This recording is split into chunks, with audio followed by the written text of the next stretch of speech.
And there we go. The microphone is on. I forgot to take a sip of Pepsi before I got on here. Hang on. I gotta have a drink first. And then we'll get at things. What's tasty? Hang on. Liz gives a bug for a bopping. A bug? Oh. I hope there's no bugs in my Pepsi. No bugs in my Pepsi, and it's a fine vintage. Welcome, everyone. Glad to have you all on board today. I'm your host, DrFox2000, and you are watching VolcanoX live stream. And it's an interesting day so far. Not a heck of a lot happening in our volcano world. We'll go through that, though. But we are seeing some encouraging things in Iceland, so we'll maybe touch on that in a bit. Thank you for the welcomes from James and Kevin and Sue and John, and Piggy is saying, we hearing you. All right, that's all good. And yeah, no bugs. I don't like bugs. Yay. Thanks, Sophie. And all good. So hey, let's get at it. Very strange day for me, but I'm better now that I'm here. Okay, James. Well, that is great. And thank you, Hermione and Fluffy, for the welcome there. Anyway, let's get at things by first off saying welcome to our wonderful moderators. And we've got Arizona Snowman and Piggy. Piggy, of course, is here. And speaking of Piggy, did I actually load the bacon seeds? I think I did, but I'm going to have to double check on that. I've been having squirrel moments all day here, so very weird stuff going on. And I'm trying to keep things organized, but it's not working so well. Oh, you know what? I didn't either. Yeah, I did. I totally forgot to unload the bacon seeds. At least I think so. I did indeed forget to do that. But we still have the opportunity to do that, so it's not a lost case. We have lots of time. I'll be busy next break, for sure. So, anyway, let's continue on here with what we got to do here. And let's see. So, yeah, welcome to Arizona Snowman. Piggy. What? I'm a lost case. Piggy, you're not a lost case. You are very valuable, and don't ever forget that. That is lost or a last case, either one. So keep that in mind. And we also have Lucas Snow and Gary 24/7 Live, AZ Skies, and Joseph Fields and CND Boy. So those are our wonderful moderators. LOL, tell my body that it hates me. Yeah, my body hates me too, but you know, it is what it is. We got to carry on and do our thing. Hey, Mars 2028, careful with the thrusters there. That is a pretty hot gas. Yeah. Welcome, Mars. Anyway, our first person in today, once again, was Henry. Henry made it in. He was riding his train, and he got in first. So there he goes, and cookies to Henry. I can't see Arizona Snowman. Piggy, yeah, Arizona Snowman is hiding. Piggy is there, though. You should be able to see her. Arizona Snowman always hides in the background somewhere, and doesn't want to get in the way. So he's here somewhere, sneaking around in the back. Probably see him in the Lurkers Lounge or something. Yeah. And he's always watching though. We know that. Except for when he's not. Sometimes he gets busy. And sometimes, of course, he has to tend to himself as well. So those are important things. Anyway, let's carry on with all our good things. So we got the cookies out, and that is good. 3 Raptor engines is no joke. No, those are pretty nasty. But don't you cut it down to 1 when you're landing though? At the end there.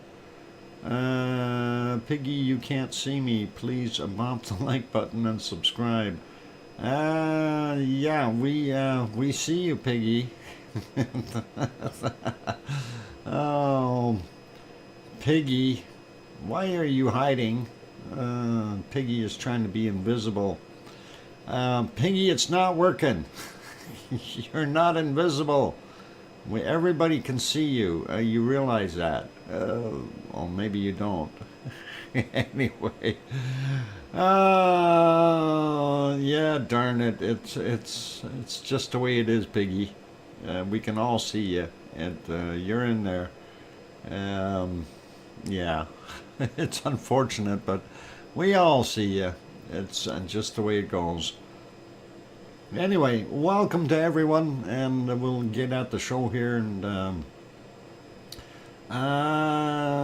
Javier, we will look at Iceland as soon as we get done with saying hi to everyone. Yeah, the stuff that's on screen right now is archived footage from Iceland, but it's not happening right now. This is previous footage. That's why it says archived footage on the bottom of that screen, so no one would be misled. And thank you for coming from Spain, Javier, and welcome. And let's see, from Seville, Spain. That is awesome. Okay, let's say hello to everyone. So welcome to Frosty username, and we already see Piggy. Hello to John Raper and Hermione and Fluffy and Sue Hayes and Henry Nelson and John. Oh, we got you already. Kevin Haynes, Javier from Spain, and Jane Mary, Frosty. We got, okay, going up. I see Amelia is here. Sixth Sense Amelia, welcome. And let's see, we got John, Juliet, we got, okay, going up, Mars 2028 also here, Brian Perfectibility 999 also on board, Henry Nelson, of course, who got the cookies. We got John already. Kevin Haynes is here, welcome Kevin. And Adele 51 on board. Going up looking for more names. I see Sophie, if I didn't say hi to you already. And Juliet is here. And scrolling up looking for other people like what? Bacon seeds? No eating? Oh, James, we don't eat bacon seeds, and they're too small and cute. Welcome, James. And who else we got? We got Sue, we got John, we got Juliet, and going up here. Things so easily sidetrack me today. And Lizoid is in. Welcome, Lizoid. And going up a little bit further, looking for other wonderful names like Grandma B, Connie Tyree. Who else we got? Going up. Still scrolling. We got Adele already, and still scrolling, looking for more wonderful names. Lots of people in here, so that's always awesome. Speedy Dormouse, welcome. And let's see, who else? Scrolling up, looking for more, and we got Kevin, we got Henry. All right. Dan is in the house. Welcome, Dan. And still scrolling upward, looking for others. Layla is here again. Epically Epic is also here. Welcome both of you. And still scrolling up, Sherry Hewitt cooking dinner for us. And that would be awesome. Still scrolling up, looking for more. Ann Walsh also made it in. Welcome, Ann. Sherry Hewitt cooking dinner. Yeah, we got that. All right, sorry. Repeating myself. Trying to look and see. Okay, back to cleaning. Linda Schoof is cleaning up. I don't know if she's cleaning up the Lurkers Lounge or where she's cleaning, but she's cleaning somewhere. Okay, let's go back down to the bottom since I don't see any others on the top. And we got Mars 2028. Let's see. Let's help Aaron right where he needs to go. Aaron, have a nice day. We know who you are. Or is it not? Sorry, Anon. It's not Aaron. Anon. We know exactly who you are. So let's leave that be. And that's all good. Yeah, I was wondering. Piggy, there's likely going to be a couple more there. I see the subscriber count jumped just before the show. And, that usually means that people like that individual have put 2 or 3 new accounts in there. So we know who the guy is. And we've already put a complaint in on his own channel. And that will be coming to fruition soon. Anyway, whip them, Piggy. Yep, you bet, Piggy. Get at it if you see it. And all good. So yeah, we are watching what we are doing here, and we will make sure that things stay smooth and clean, and we won't have these tyrants in here. Anyway, yeah, they pretend to be all kinds of people, presidents of countries and all kinds of weird things. And then they make utterly poor threats without even being able to spell correctly. So I just kind of have to chuckle. But thank you for the view.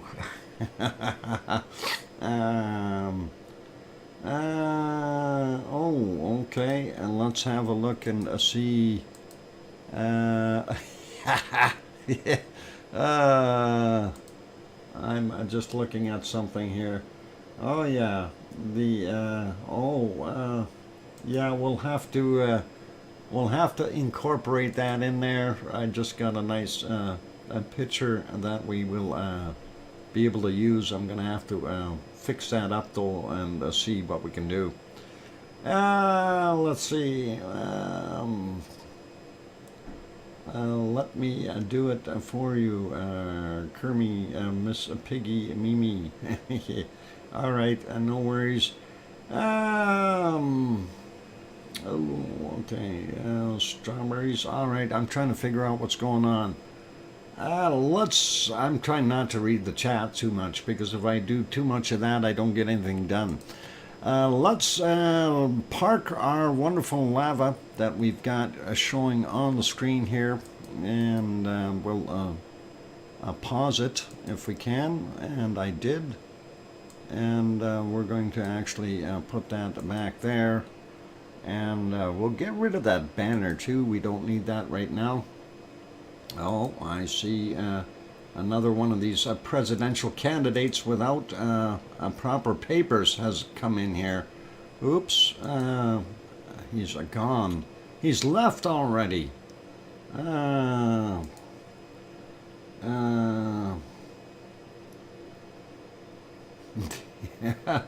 He said something about what, is it okay to be here? I heard you don't allow politicians here. No, no politics. It's rule number 6. It's right in the rules, and yeah, it is there. and there's no politics allowed. Yeah, it's one of those things. Oh, we both bopped. I hope, yeah, he's, let's, let me rebop him there. He's gone. All right. There we go, Piggy. No worries. I cleaned up. No worries. Dr. Fox is cleaning house. You bet. I'm not going to tolerate it. And we'll continue on. Anyway, let's go to nice places first.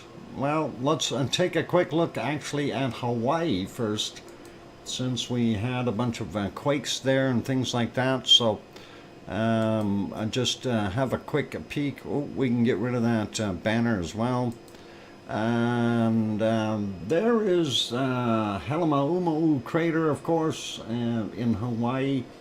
And we see it smoking from various points, and that is kind of what it is. Hasn't changed any, and no signs of any imminent eruptions or anything like that. So that's all okay. There was, hang on, I gotta try to delete something here real quick. There we go. There was some interesting stuff yesterday. We did look at the earthquake map, and we seen a bunch of stuff going on there, earthquakes around our wonderful Mauna Loa. And I did get the Mauna Loa report for today, and this is actually dated March 16th. That's the last one they had put out, and there's nothing in there indicating any kind of new activity, so we're not even going to bother with that, unfortunately. And just looking at these other shots though of our wonderful area there, and let me see if I can get that picture a little bit better. Yeah, that'll work. Of course, that is the southeast lava pond. Lavagator in here somewhere, hiding, hard to see. Central lava vent that is no more, and of course that's what we see there right now. So nothing happening there, not much happening on this shot either from the B1 camera, and it's all good. A snout, armed and ready, Dr. Fox. Excellent, Piggy. That sounds wonderful, and thank you for that wonderful super chat. Appreciate that, Piggy, and that is a £2 super chat. Thanks, Piggy. That's very kind of you. Armed and ready to go. Awesome. Quick look at the thermal, and looking at the thermal, we see the old lava pond. We see the central vent over there, and the southeast lava lake that has nothing. And even our spot down on the bottom here is starting to get cooler. The lights are slowly going out on it, and that's kind of what's going on there. I did want to take a quick look at the earthquakes for Hawaii and see if there was anything else brewing there. I don't think there was anything really major, at least not up at Mauna Loa. So a quick peek, and there you can see all the ones that we had at Mauna Loa up on the hill have all died out. Nothing new. So it could have been some lava tubes collapsing, something like that. Again, unsure of exactly what was happening there. We do have some ones over here. One not too far away from our wonderful Kilauea, 2.1 from today at 8:29. 27.9 kilometers down though, below sea level. That's quite a ways. And then we've got a bunch over here in the Pahala area. I'm not going to worry about little quakes right now, so That's kind of what we got over there. So nothing really super special happening there in Hawaii. And we'll leave Hawaii be. And of course, that is the shot from the other cam. And you can see they did have some raindrops on that camera. Makes it a little bit weird looking, but that is what we've got going on in Hawaii. So let's leave Hawaii and we will head over to our next place of interest, and that will be Iceland. And I just got to find Iceland on my maps here. It's all dark. Where is Iceland? Things have moved on me. No, how about I pick Iceland, and that'll work. And we'll get those going. And just making things bigger on that page. And we'll switch you over to Iceland. And where is my other page here? Go to this one, make that one smaller. All right, so let's start out there. And of course, that is current. This is a live image of our wonderful Katla volcano. We don't see a heck of a lot in the clouds right now. We did see it earlier, and let's go back to about 10 hours ago or thereabouts. And yep, looked very nice. Nice and shiny and bright, sunshine on top of that. That is a cloud. That is not smoke in the background. So just so you're aware of that, that is definitely a cloud. And no off-gassing or anything like that from a Katla volcano.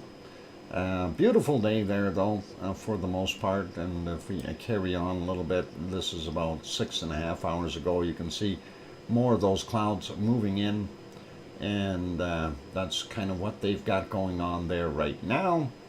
And we'll leave that one be, put it back to live. And since it's a live shot, the sun is still up. Really nice to see.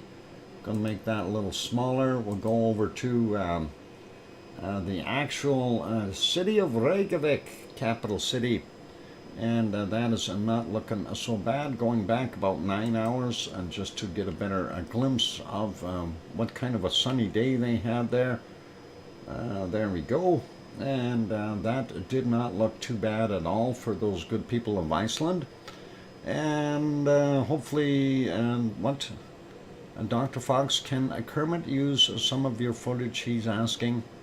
Yeah, he can use some of it. But it's got to be approved, though. If he uses the wrong stuff, you snout bop him, okay? And yes, Piggy, he can use it. Go ahead. I got no problem with that.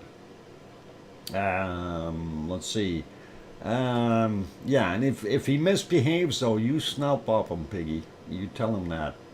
You got my authorization to snout bop him if he's too mean with it. He will give you your attribution for it. Oh, just send cash. No attribution required. Just send cash. I'm kidding. It's all good. Anyway, beautiful sky there, nice and clear earlier, and I'm sure they like their weather the way it was. And this is the live shot right now, so sun is still up. Really nice to see that for a happy Saturday. And of course, it is March the 25th, and nice to see this time of day. And it is what is it, 8:20 p.m. there. And it is still sunlight, or, well, not sunlight, but still light out, which is really, really good. Going to the next one, we do see this. Does Talk Air have a great time-lapse? I tried to see him last night. I didn't see any northern lights. And then I sat here waiting, and I fell asleep in my chair. This was the other view, of course, of the regional airport there in Reykjavik, and we go back just a little bit, you can actually see they had not a bad sunset, and I thought that was kind of nice looking. And you can see the sun reflecting on the water there as the sun was going down, so a pretty awesome look. And if we go a little bit further there, you can see it as it's dipping down. So really, really cool. I didn't see the one from yesterday. Day before it was spectacular. All right. And yeah, that looked pretty good. Going back about 9 hours, they did have a nice view of a day there as well. And you can actually see some people down here in the park area for Perlin Center, or Perlin, yeah, I guess they call it the Perlin Center.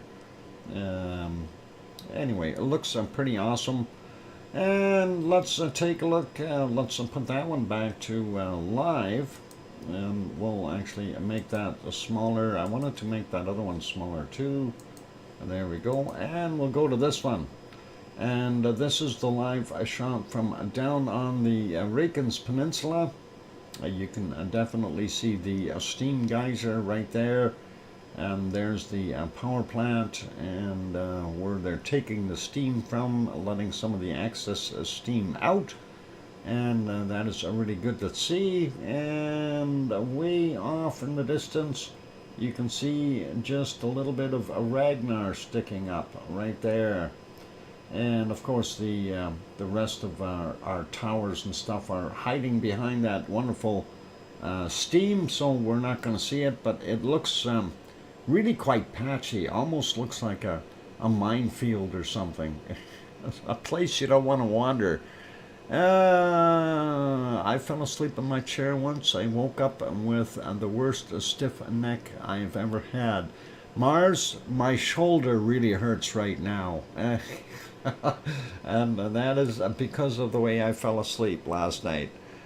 So yeah, woke up at 2 a.m. and forgot to look outside for the aurora. Darn it, Sue, you missed it. Anyway, Alba Girl says, I'm not in Scotland, so I don't see what? Don't see any northern lights. Oh, you don't see any northern lights? Oh, darn it.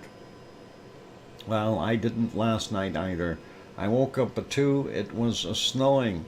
Henry, congratulations. Oh, anyway, that is our wonderful Iceland. Let's carry on. We're going to have a look at the harmonic tremor charts, and we'll see what's going on there at Fuego. First off, let me get on the right screen. There we go. I'm going to refresh that so it's all up to date. There we go. And move that a little bit. Oh, a little bit too far. Yeah, that's close enough. All right, we do see some spikes in the area, which is always interesting because that indicates to us that there is some tectonic movement down below. We do see our basically our purple line here, magmatic movement is decreasing, seismic is decreasing, so things are quietening down below, but we do see an uptick in a wonderful tectonic activity. So hoping, and thanks Piggy for the 5-minute warning. Hoping that we will see something come out of it in the near future. Let's have a quick look at Askia. Looks like Askia is broken again after they had a good size quake there. And we won't see anything from Askia. So let's go back down. We'll go take a look at Grimsey and then Grindavik and see what's going on from there. Grimswell, there's Grimsey. Okay, looks like upward tick here in the magmatic stuff and the seismic, but continuing to be down tectonically. So let's take a look at the next one. Grindavik, heading downward too, for the most part, for everything. We do see a spike in there, so likely one of those other quakes did get through there as well. And let's scroll down a little bit more. We'll take a look at one more here, and that's for Krusevik. Of course, Grindavik is on the southwest side of Fragarnafjall. Krusevik is on the northeast. And again, the same kind of a scenario, downward, downward, and downward on everything. And that is what we've got going on there. Did forget about the other one here. Let's take a look at the one where we had all those nasty quakes yesterday. That's this one here. And it too is heading downward. So everything seems to be on a downward swing today, and that is interesting. Although they did have some more quakes in there, we do see a couple of fairly good ones showing up, but nothing to speak of. I'm going to put this back on Fragarnafjall, and then we will take a quick peek at the where we'll start out with our quakes. Need to move that up just a bit there, one tick, there we go, and we'll leave it right there. All right, no, wrong earthquake map. How about this one? And we'll take a look at that. Let me get on the right spot here. And first off, only 79 quakes in the last 24 hours. What I do want to kind of point out though is some happy news. Of course, this is our Fragarnafjall outline right here, this funny looking shape. I'm going to do those first since they're getting old. 2221, we had a, that's yesterday, we had a 0.11, 4.5 kilometers down.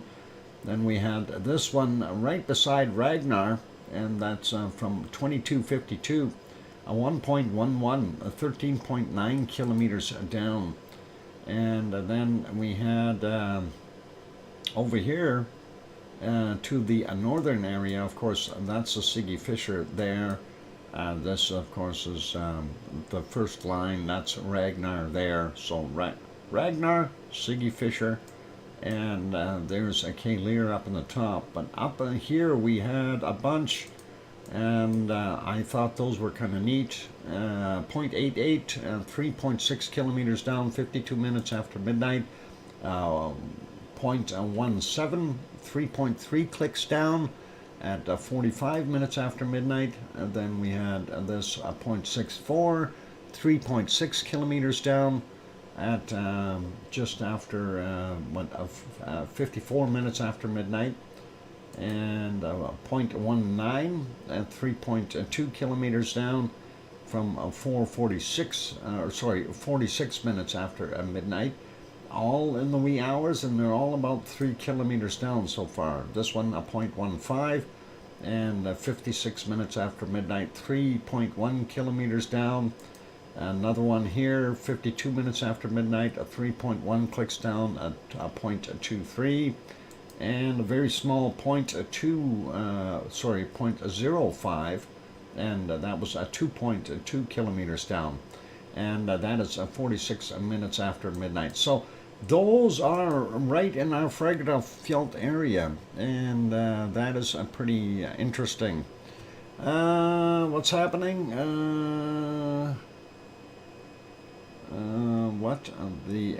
There is a spider in the bathroom. Oh no, that's not good. Hermione, don't scare anybody. Anyway, we will come back to this after the break. It is break time, so I'm going to put you back on some lovely lava from our Siggy Fisher, and we'll get that on the screen there. And we'll put the label back on it so nobody will ask when it was from. And that is Iceland, of course. And we will come back after the break with more interesting things. So for those good people who are here, please, if you haven't yet, hit that like button, help us out, and that'd be awesome. Also, if you have not yet subscribed to the channel, consider subscribing if you feel what we've put out is worthy, and you can give it a bop. I'll be back. I'm your host, DrFox2000. Keep smiling. Don't go away.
we go. That microphone is back on. Welcome or welcome back, everyone. I'm your host, DrFox2000, and you're watching VolcanoX live stream. Thank you for the welcome backs from Sue and Jane and Kevin and Albagirl and Yvonne and scorpions from Henry. Henry, have you seen those snow scorpions? They like about 8 to 10 inches of fresh snow. You better be careful. And thank you, Piggy, for the welcome back, Master Dr. Fox 2000. Huh? Okay. Let's see. Thanks, Sherry and Hermione and Fluffy, and welcome, and John there as well. Oh, cool. Okay, Henry, gotta watch out for those snow scorpions. They are big. Yeah, I'm staying inside until it melts. Yeah, it's a good plan. You won't see any of them then. They'll disappear as well. Oh, I'm sure glad I live in a place where those things can't survive.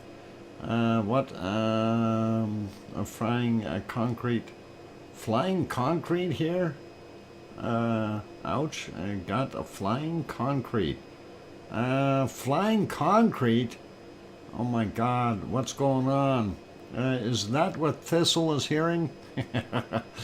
Got your picture there, Piggy, no worries. And we'll have to work on that to incorporate it into things. Anyway, let's get back over to the earthquakes. We'll go here.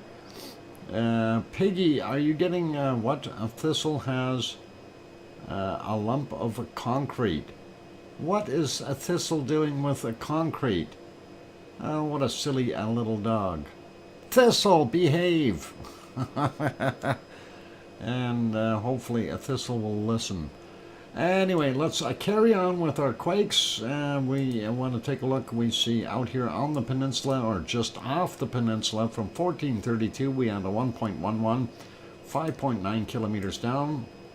And near the lighthouse there, 0.45, 5.4 kilometers down from 1222. Then a little tiny stack all in one area here, 0.9, 6 kilometers down, 38 minutes after midnight. A 0.2, 5.4 kilometers down, 4:42 a.m. A 1.22, 5.3 kilometers down, 38 minutes after midnight. 47 minutes after midnight, we had a 0.55, 4.8 clicks down, and a very small 0.07, 5.3 kilometers down from 7:13. And let's go over here and see. I just had something else pop up here. Siggy, yeah, I don't know where Siggy is. Those, send cash. That's what the lava workers want. I don't know where to send the cash. Darn it.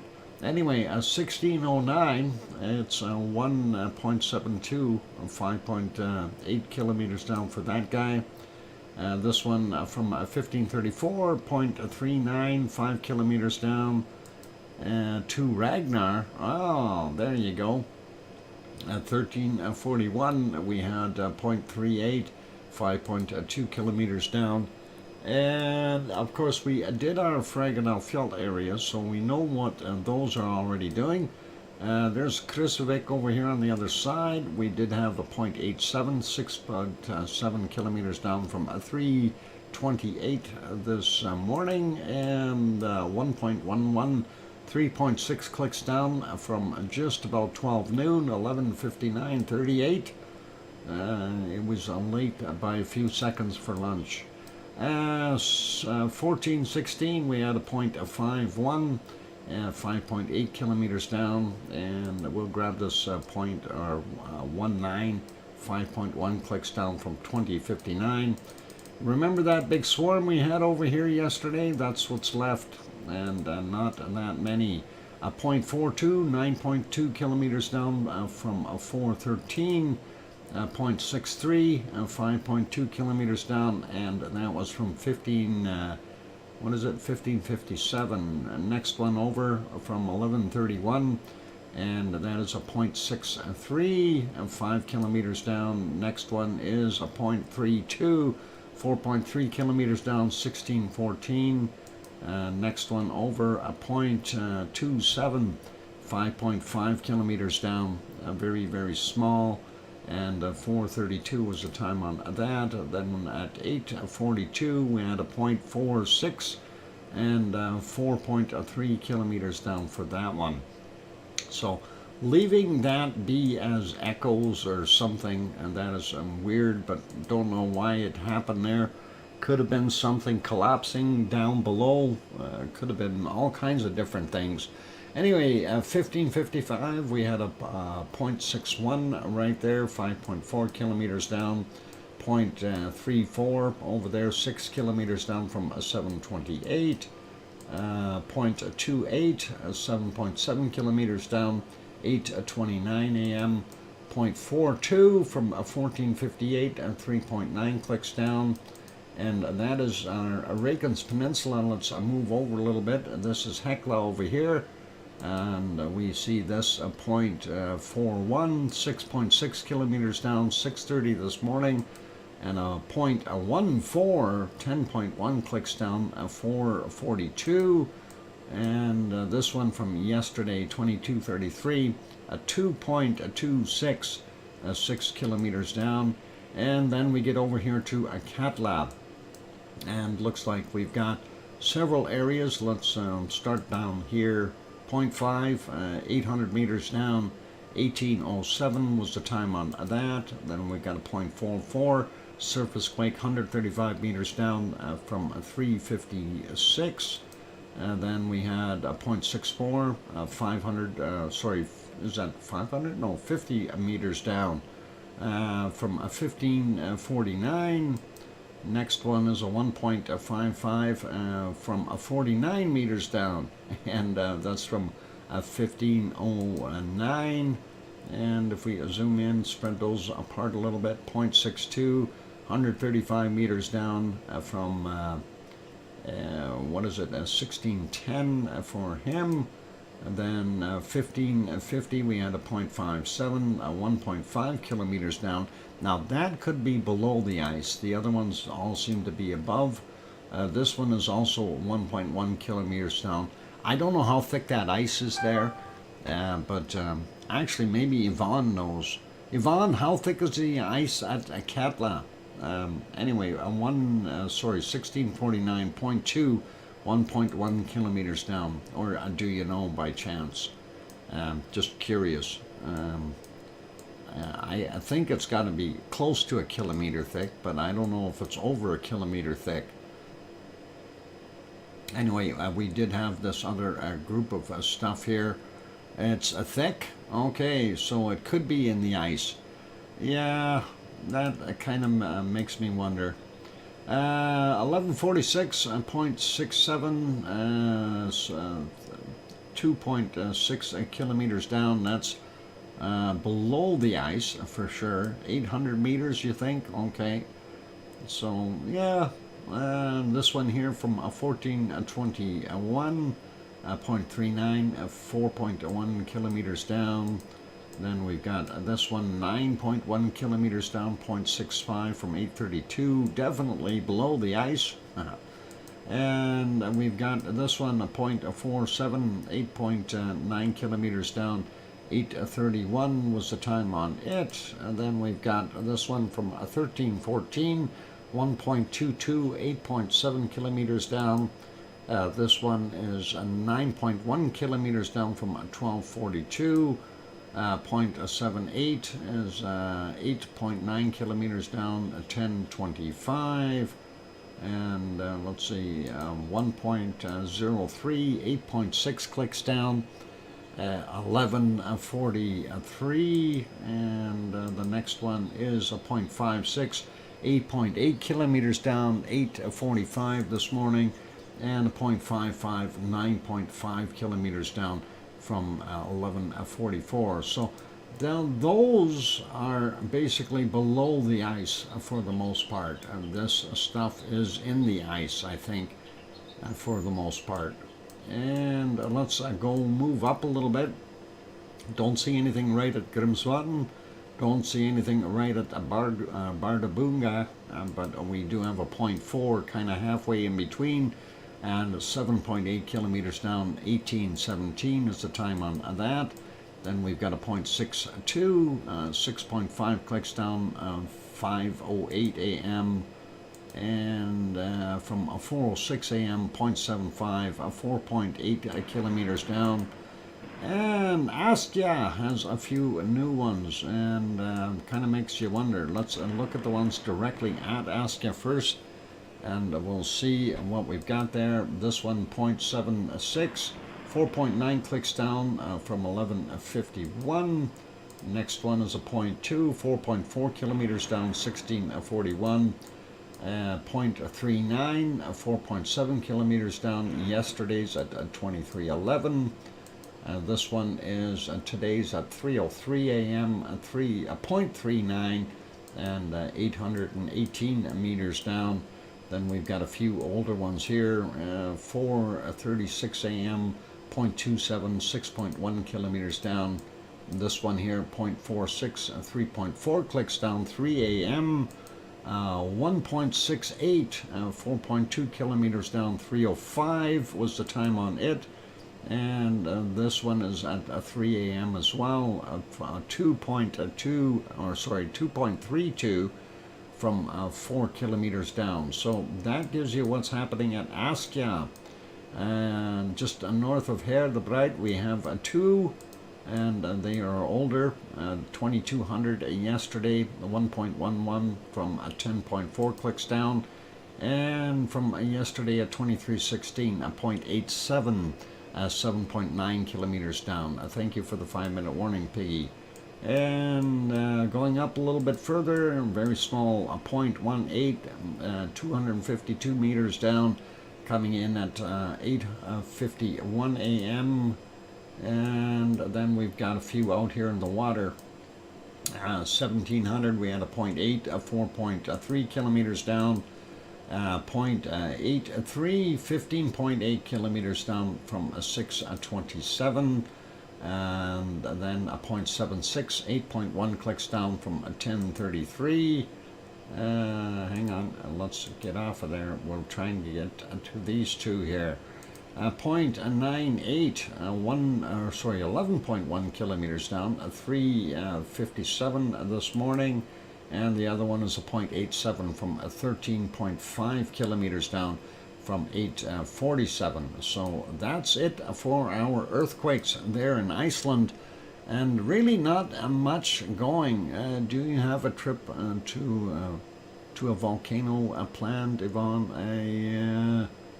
I'm going to go to bed now.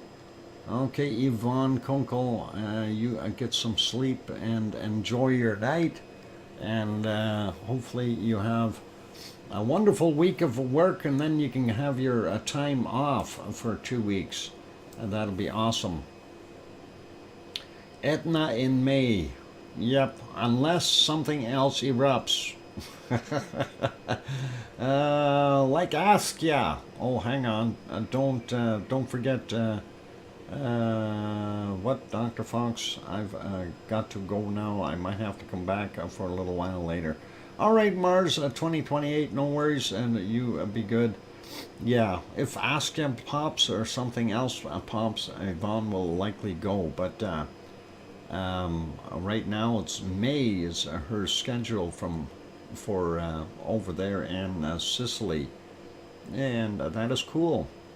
And the Martian taking off.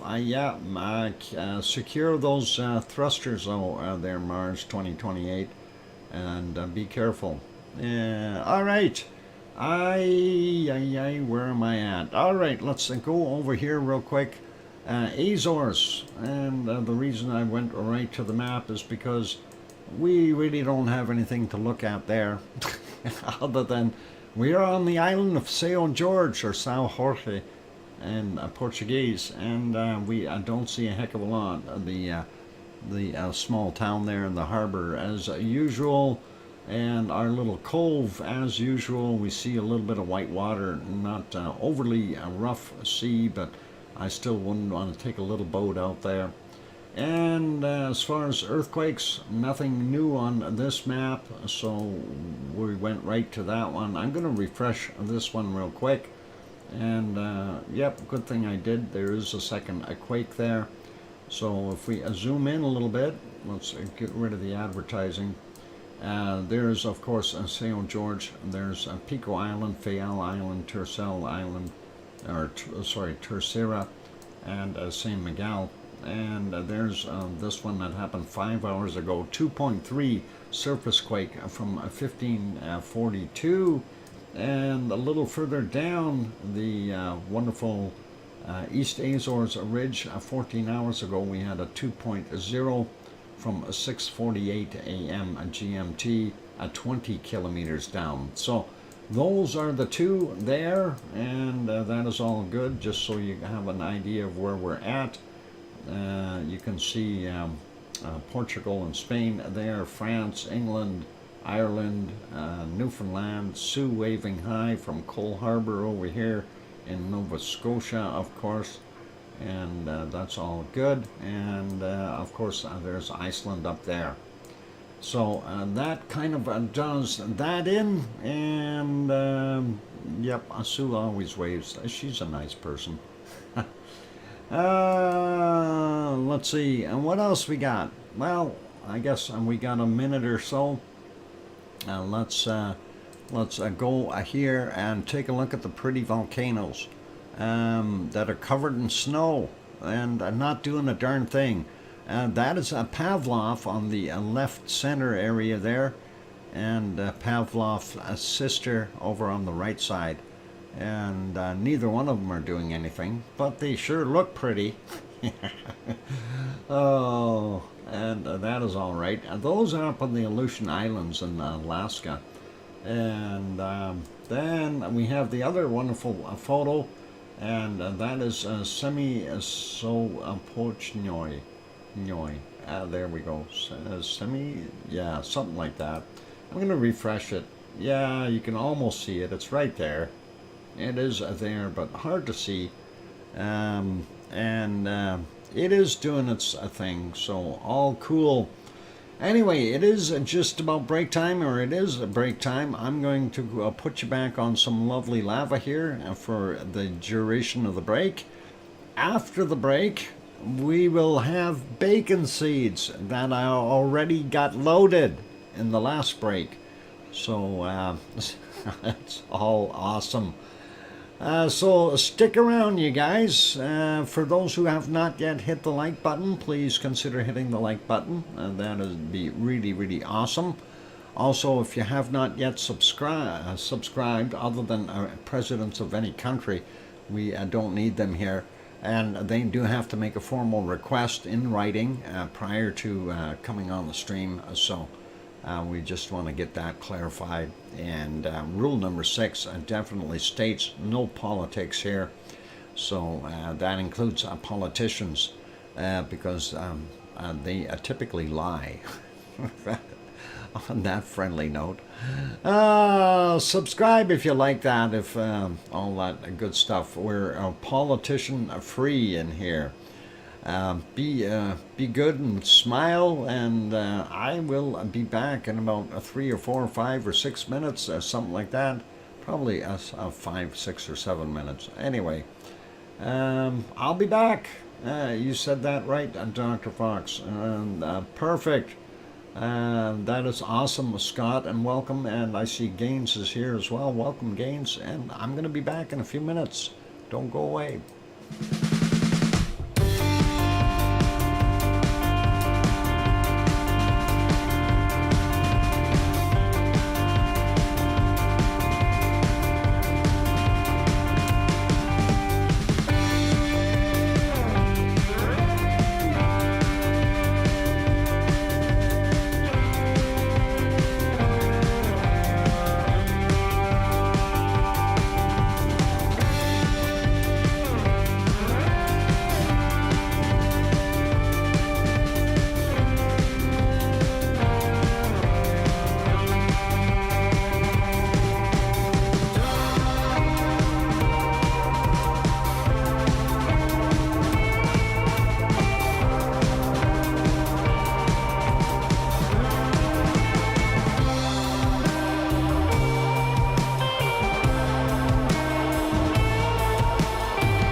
go.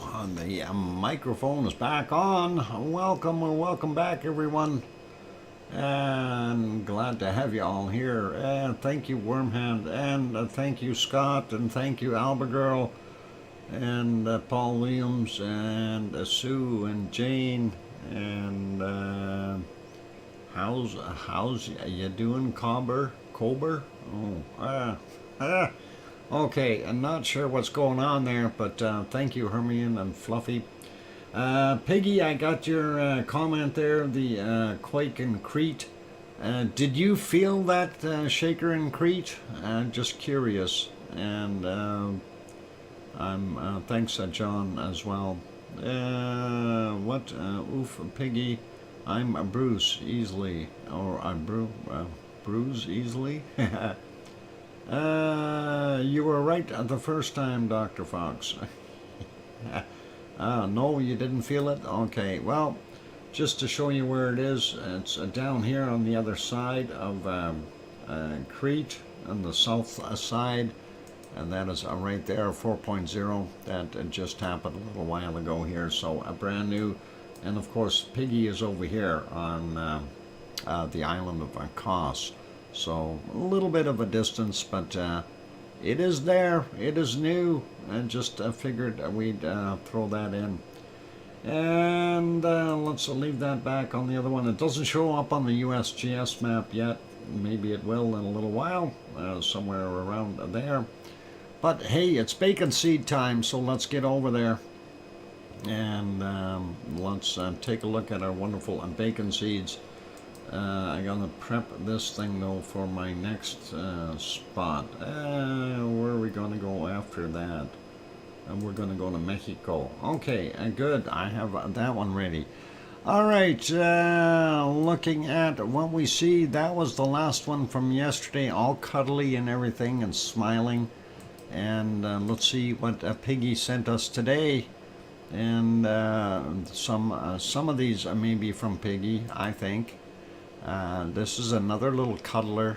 He definitely likes to be hugged, and he's got a smile on his face. Always like little huggy pigs, and they are awesome when we see them doing that.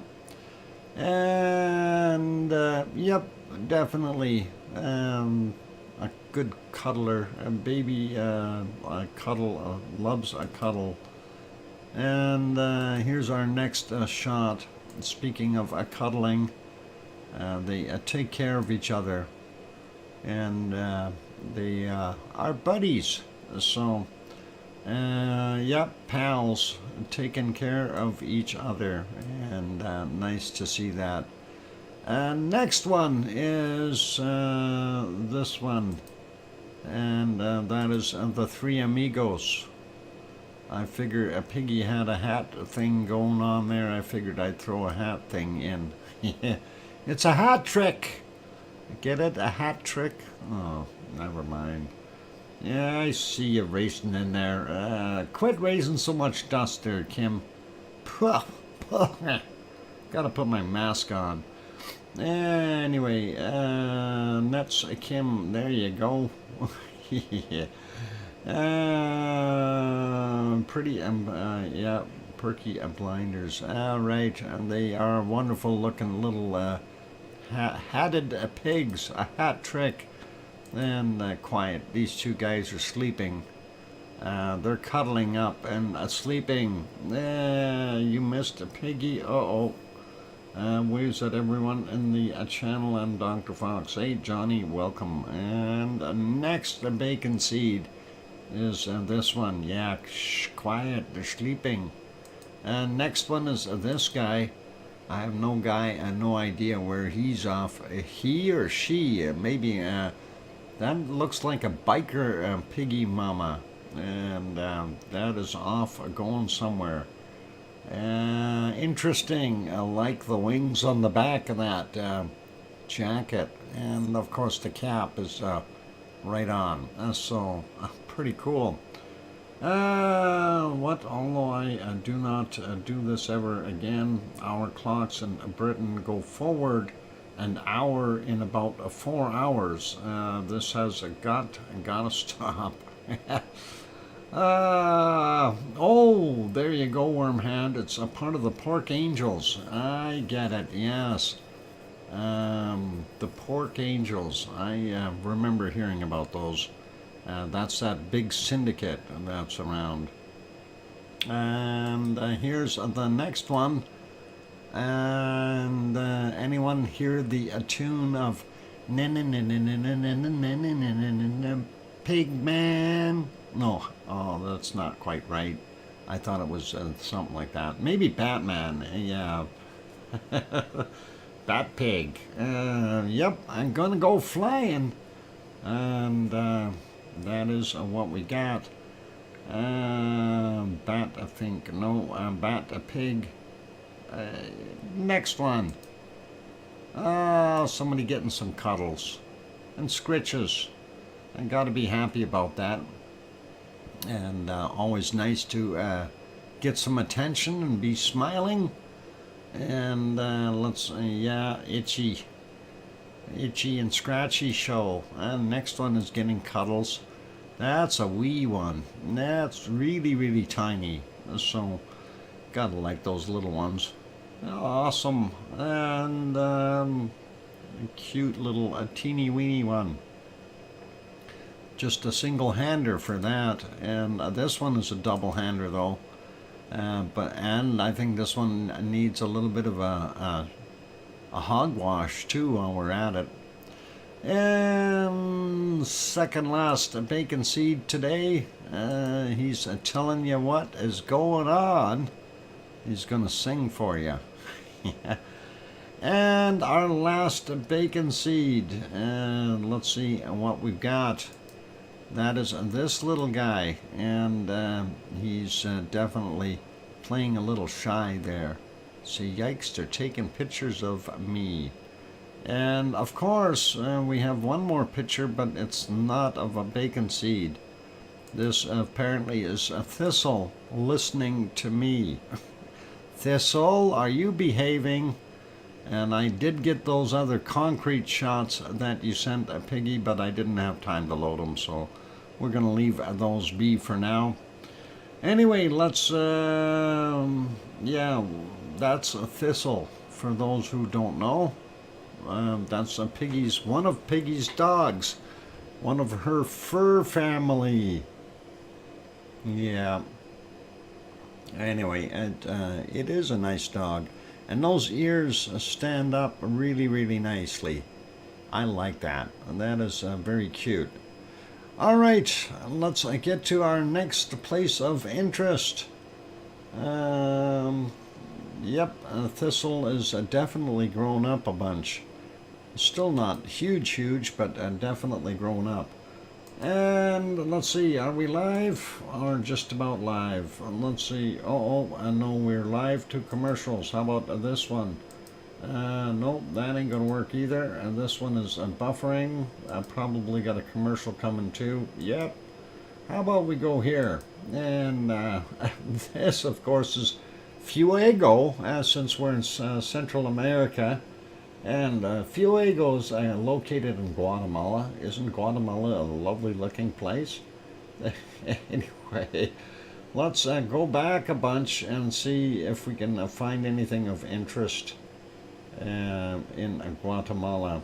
And I did want to show this, be about right here.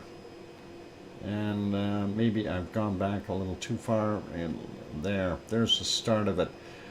This was at 3:47 a.m. and you can see the first eruption, and it threw out quite a bit of lava. You can see everything falling.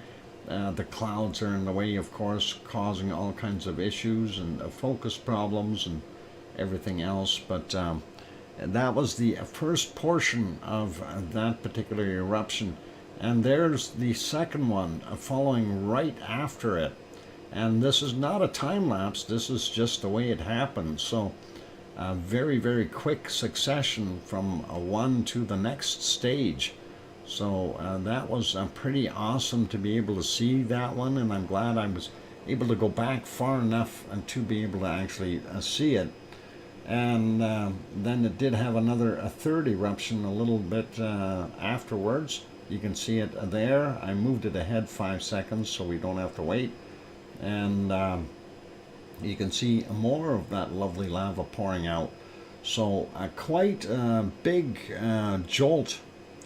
And that is kind of interesting to see it do that. And we haven't seen it for a little while like that. Usually it's a single shot, and then it just kind of carries on.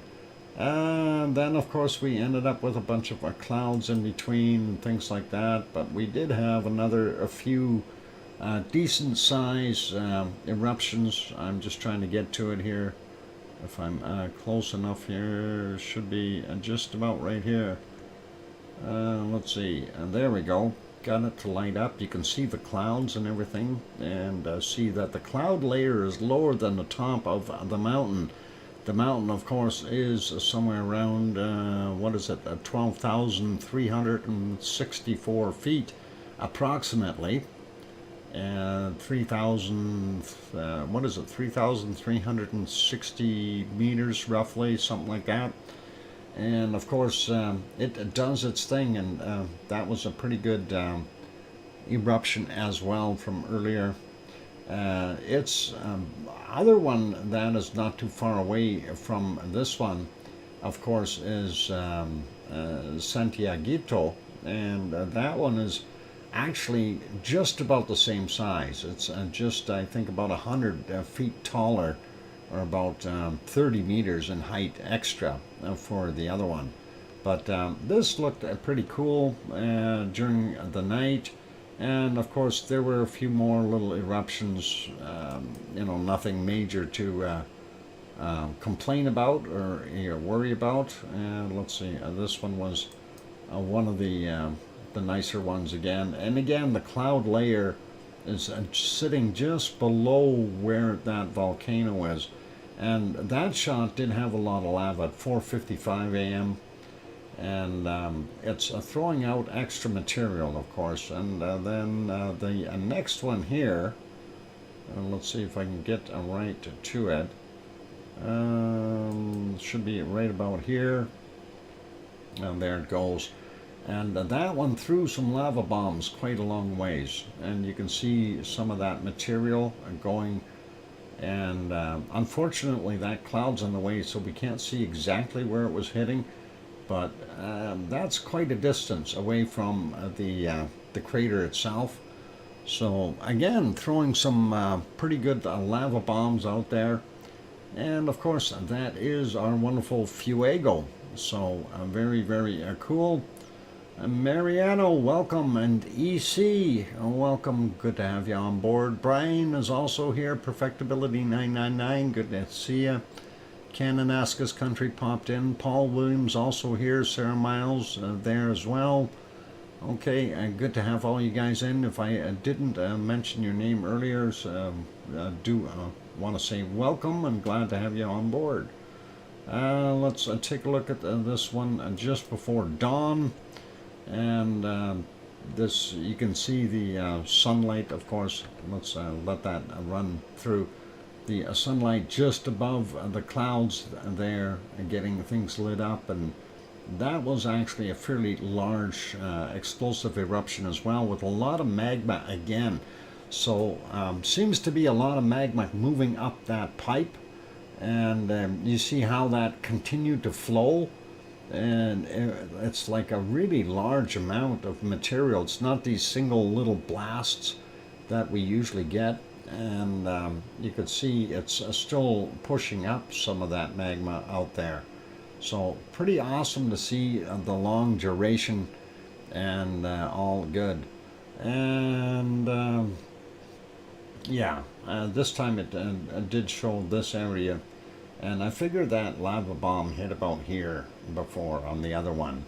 So pretty cool. And I see Lucas Snow popped in. Welcome, Lucas. And anyway, that is what we've got happening with Fuego. And then, of course, during the morning hours there, the sunlight starts hitting it. and you can see it was puffing away, and the nice white fluffy clouds all around it. So pretty awesome to see that. And it kept on puffing as it normally does, doing its thing. So give you a pretty good idea of what it looked like. There was a fairly good sized eruption here. This one, you can see a lot of material sloughing off on the edges. Unfortunately, because there's so much light there, you couldn't see, what there was for magma or lava throwing out. But very, very dark material, so some pretty heavy-duty eruption. And that one did carry quite a bit of extra material up, as well as down around the crater area. You can see a lot of that ash and tephra and other fine materials being dropped right there, very close to the crater. And let's see, after that it was pretty much, I think this is about the last one here, if I can get it showing. Yeah, this was another pretty big blast, a repeated blast again, and we can see that a column going up quite a ways. And then after that it was basically clouditis. We were in the clouds. So putting that back on live, we'll leave that guy there. Let's see, the commercials are over for Popocatepetl. And going back in the day, they had a lot of clouds. Very difficult. And going back about 5.5 hours, you do see some off-gassing happening from it, but still some clouds in there. Earlier morning was better as far as weather there.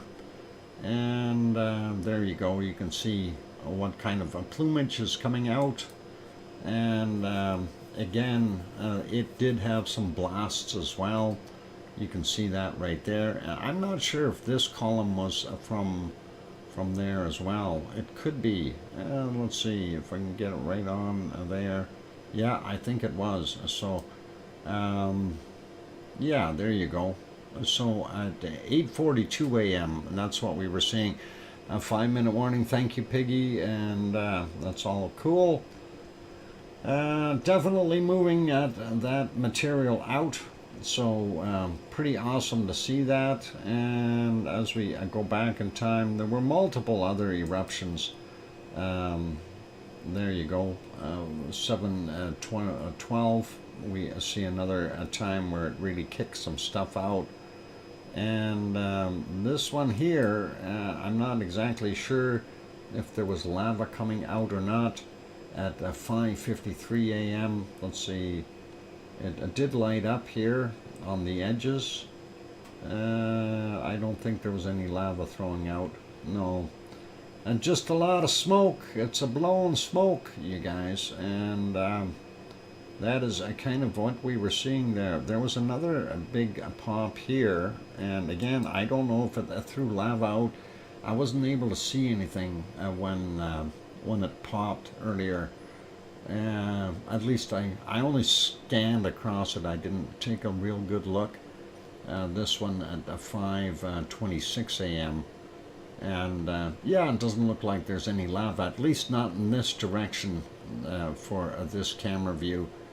And sometimes, you'll have lava on the other sides. And let's see, what about right here in this one? We'll go ahead a little bit. I think this one was more in the clouds, though. I think there was a little bit of lava ejecta being thrown out.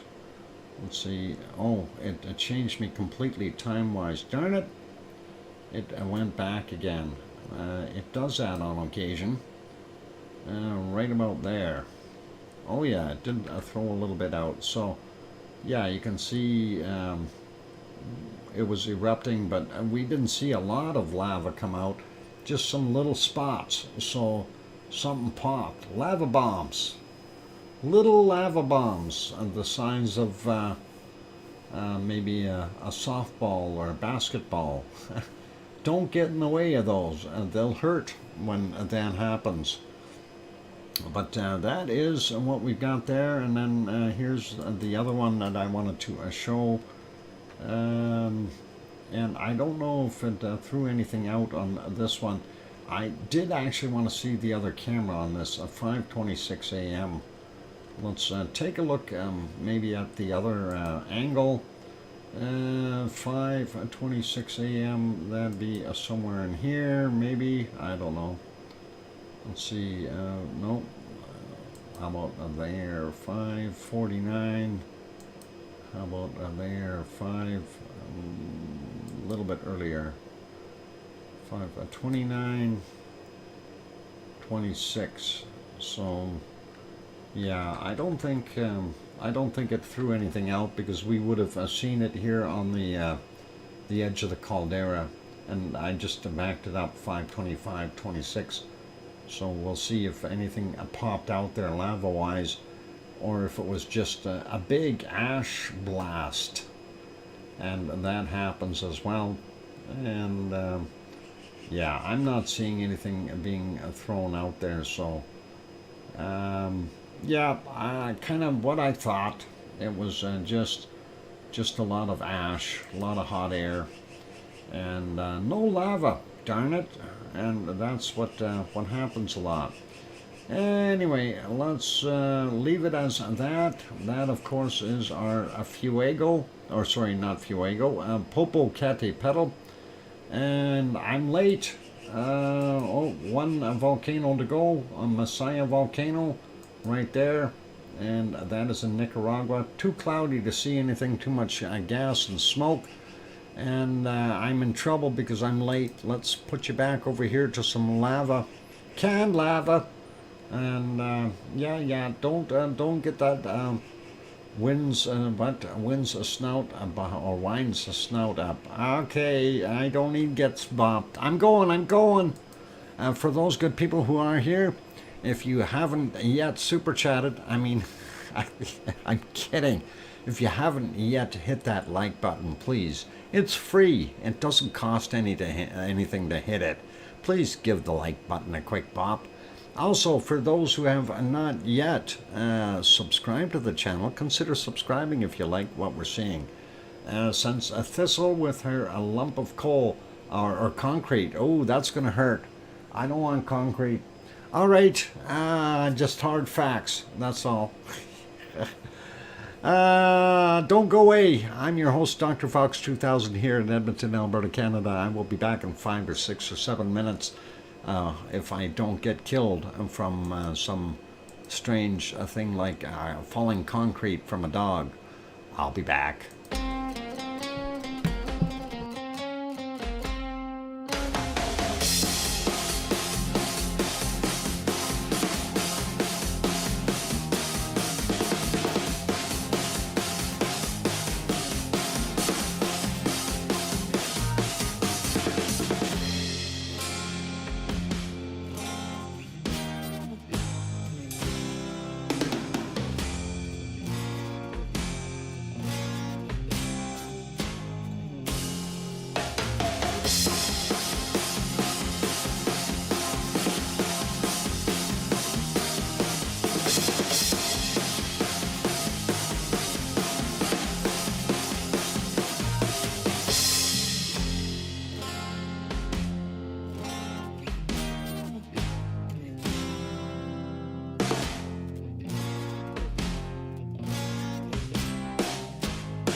And the microphone is back on. Welcome or welcome back, everyone. And that is Thistle sharing her concrete with Lena. That is a pretty awesome and very sharing dog. And thanks for the welcome backs from, let's see, Wormhand and Piggy and Sue and Jane and Kevin and Kananaskis Country and Scott and Paul and John. It's awesome. And Albagirl, of course, and Johnny as well. And glad to have everyone on board. Hello to Grenzed, Kia Ora. And yep, Thistle sharing her concrete chunk. Thank you, Sherry, for the welcome back. Okay, let's carry on. Yeah, we kind of didn't do that. Let's see for what we've got. I'm going to confuse people, maybe. We'll stop that for a second, and we'll give you the secret volcano for today. And that was this one. And don't anybody say Ragnar. Please, please don't say Ragnar. And that's our secret volcano for today. And EC already knows. Don't giggle, EC. We know. Anyway, I won't say it. No, Sarah, don't say Ragnar because you're wrong. Oh, okay, EC. You know which one this is. I'm pretty sure you know which one this is. All right, any guesses? Just don't say Ragnar. Looks like it. Yeah, it certainly does look like Ragnar, doesn't it? I'm going to give you a hint, though. It's nowhere near Ragnar. It's not Flo. It's not Bob. No. No, it's not Bingo. Oh. Frosty username says it's Kilauea. Well, Frosty username, you get a cookie or stack of cookies for getting the wonderful volcano right. It is Kilauea, and this one was, I told you not to say Ragnar. Oh, a little bit of fun there. And yep, it certainly does look like Ragnar, doesn't it? A lot of people were looking at that and probably going, huh? And yep, King Colin says, sorry I'm late. Yeah, that doesn't look like Kilauea.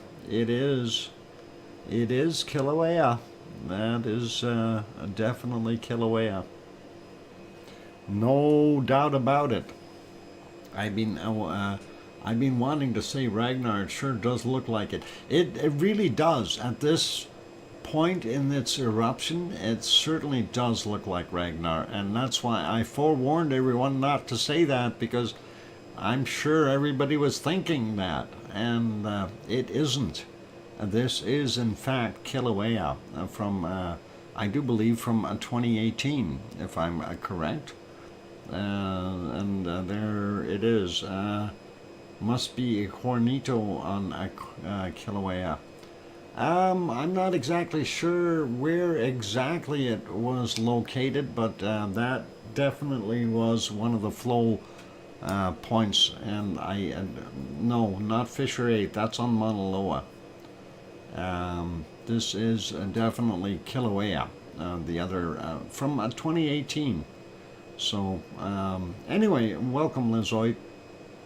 Yeah, I think we had said hi to you anyway earlier. Okay, last thing we want to go over, so we've got that covered. We can get rid of that wonderful picture. Fisher 8 is, yeah, Sorry, that's right. A Fissure 8 is a kiloamp. That's I'm right too, Sarah. My bad. My bad. Piggy, good night. Get some sleep and rest well. All of the best to you. Let's maybe take that concrete and throw it outside for now, so you don't have that in your bed. Oh, let me get rid of this picture now. Where is it? Whiteboard? No. Video? No. Archive? No. Why am I not? There we go. And I will leave that. LOL just did. Awesome. Okay, and going over here, Villarrica volcano, Central America. We didn't quite finish that off, so we're going to do that now. And lava fountain continues from 2 vents at the summit crater. We can see this particular shot was sent in on the 24th, Friday, yesterday. And we can see the height of that being somewhere around, oh, what is it, 80 to 90 meters in height. So that is pretty awesome. Perhaps a few hundred meters high. Okay, interesting little thing. That photo is actually from the 21st, not from the 24th. So that's still okay though. We do like that. And the volcanic alert remains at yellow with a 500-meter exclusion zone around the main crater in place. So that is all cool, and surpassing perhaps a few hundred meters in height. Ooh. So 2 vents with very big ambitions, and that is of course pretty awesome to see that. So very cool, and I thought we'd throw that in before we carried on. Let's go to our next place of fun and joy, and let me just catch up on some stuff here. I got to make a few things smaller again, and there we go. And now we'll get over to Merapi and see if Merapi will make us happy. Merapi, there you are, and make you bigger. And yeah, the scene actually cleared up a little bit. It was not quite as good looking earlier, but we do see some little bits of lava coming down the hill at certain points. 4:29 a.m. Some bacon is definitely visible. You can definitely see it down in the other cameras as well on the black and white. So pretty nice that way. And let's see, this one here is a pretty good flow. Let's see if we can go back a little bit on that. Where it started, I want to see where it was actually coming from here. There, okay, so at 3:56 a.m., there we go. And that did flow down quite a bit. Sherry saying, good night, everyone. Good night, Sherry. That dinner was delicious, the one you sent. And sorry I didn't get a chance to show that, but all good. And thank you for sharing that with me. That was awesome. And yeah, so definitely some bacon in that particular shot. Let's see if we can go full. There we go. You can see that a little bit better. And very, very nice a flow of lava coming down the hill, and that looked pretty awesome. So Sherry, have lavely dreams, and hopefully you'll enjoy that on the way down. And thanks. And anyway, there we can see one of the things you notice, we see some stuff kind of going out of the column here where everything else was flowing. One of the things is this area now is kind of filled up, and you'll see more overflow from there because that is one of the spots where it basically slowed down and stopped many times, and it being that effusive lava where it kind of slows down, stops, cools, and the next time something else comes along, if it isn't enough of a volume to it, it will end up pushing right over top and going outward if it's not enough volume to push out the material that was previously stopped there. So kind of makes it wider, and we'll see more of a fan out situation further up the hill, right, as everything is doing its thing. If we go switch this back to the other shot, you see it on very, very bright on the bottom left camera there, and definitely showing you what it looks like in black and white or IR light. So a lot of heat is showing up. Still very nice to see that. Definitely some bacon, and we had a few more of those earlier as well. This one right around here, I guess, 3:40 a.m. You can see it taking off again and filling up. So I guess for the most part, it's throwing out more lava now rather than gases and stuff like that. So very cool to see, and we like lava. Bacon is a fun bacon fun, and that is a pretty awesome view to be able to see that come down the hill like that. So very, very cool, and I gotta love it. And going back, it's rinse and repeat. It did this multiple times. And let's see, I'm just trying to go back and see if there's anything really, really super big before it goes back into the clouds. And I'm really not seeing too much more that, well, there's those darn clouds. All right, about 6 hours ago is when the clouds started popping in and out for the most part. And it's still a nice looking volcano with lots of lava flowing down there. And there we go. And yeah, this is from 8:19 p.m. And of course you can see those the clouds hanging around. Pretty cool. And if we show the other cameras as well, you can see that on the bottom there, and a little bit from the opposite side. So very cool. We'll leave this one alone, Merapi and Central Java, Indonesia. We'll go over to Ruapehu. And what is that bright thing up there? Is that the moon? No, that can't be the sun. The sun should be over there. Maybe it is the sun. It's so cloudy we can't tell. Anyway, yeah, it looked a little weirdish. Yeah, that is definitely the sun up there in the clouds, and we see that. Yep, as it moved over. We can't see the volcano, so not going to worry about it today. Nothing happening there anyway, other than a bunch of clouds. We'll leave that be. And we'll go to our next thing, and of course that is for a Taupo's chart.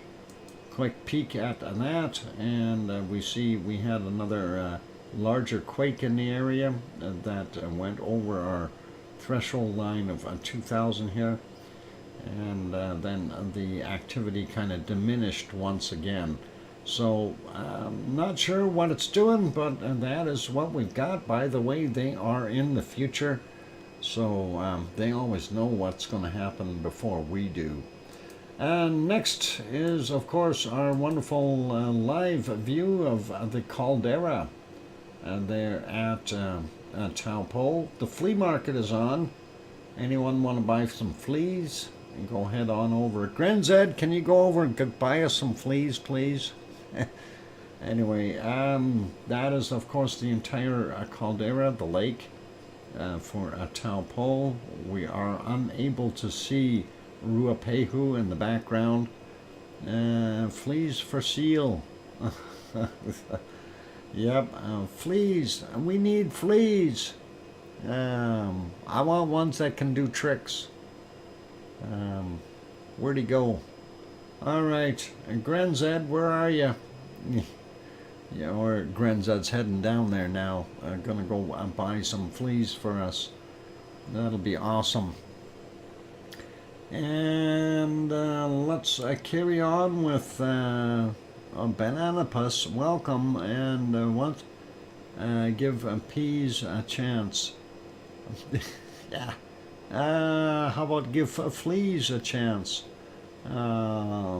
Peas a chance. Yeah, sure. Give a piece a chance. That's all good. Anyway, next one is, of course, going to be our wonderful Semaru. I'm going to see if they're actually on. No, they're not on. Darn it.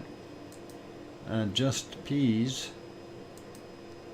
No fleas, just peas. All right. So no view of Semaru today, unfortunately. So we will. They're not running their stream. They shut down during the night, and we'll go over to Japan. And Japan, of course, is not so good looking right now. We see the problem. It looks like it's rainy and foggy, and the clouds are way too low. And if we go back into the night, we still can't see a darn thing because it's dark. And let's see, if we go further back, I don't think we're going to have any visibility at all for much of anything in Japan.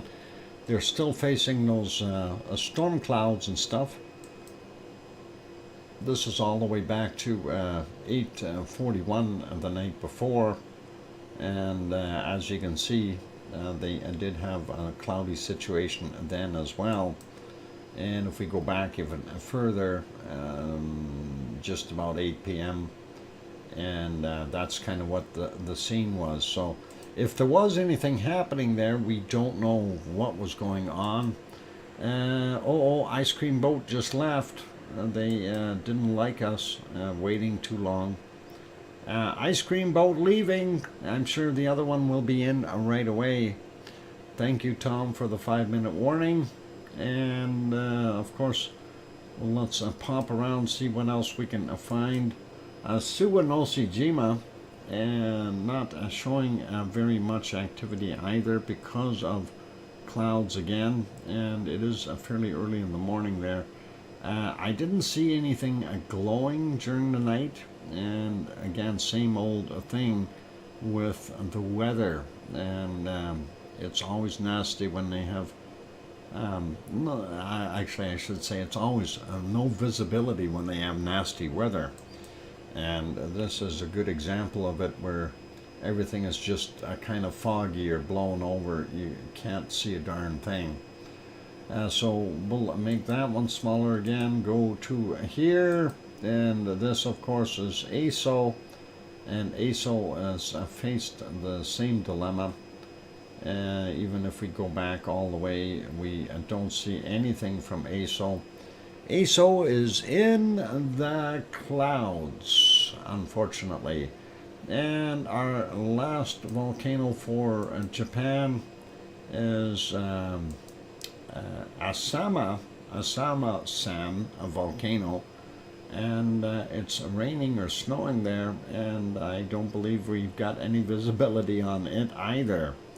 So that is kind of what the scoop is for Japan today. Darn it! All right, so we've got what is it? 1, 2, 3 volcanoes there, really not showing up at all. Hang on, yeah, 1, 2, 3, 4. Sorry, 4 volcanoes. 4 volcanoes, and we can't see any of them. Can't see anything there. Nope. It's unfortunate.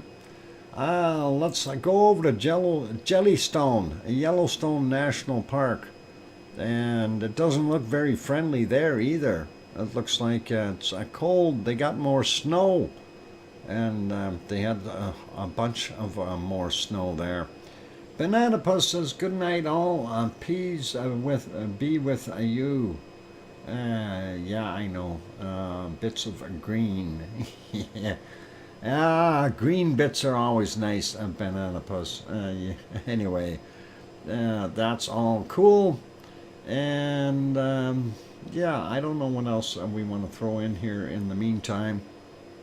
Yellowstone is not exactly the brightest right now either, right? Yesterday at least we had it, caught it at the right time, and I watched our good old faithful erupting, but today we're just not getting anywhere. That's what happens when you're watching volcanoes all the time. We end up with exactly that. Is a dilemma of sorts, not seeing what we need to when the weather does not cooperate. So, all cool.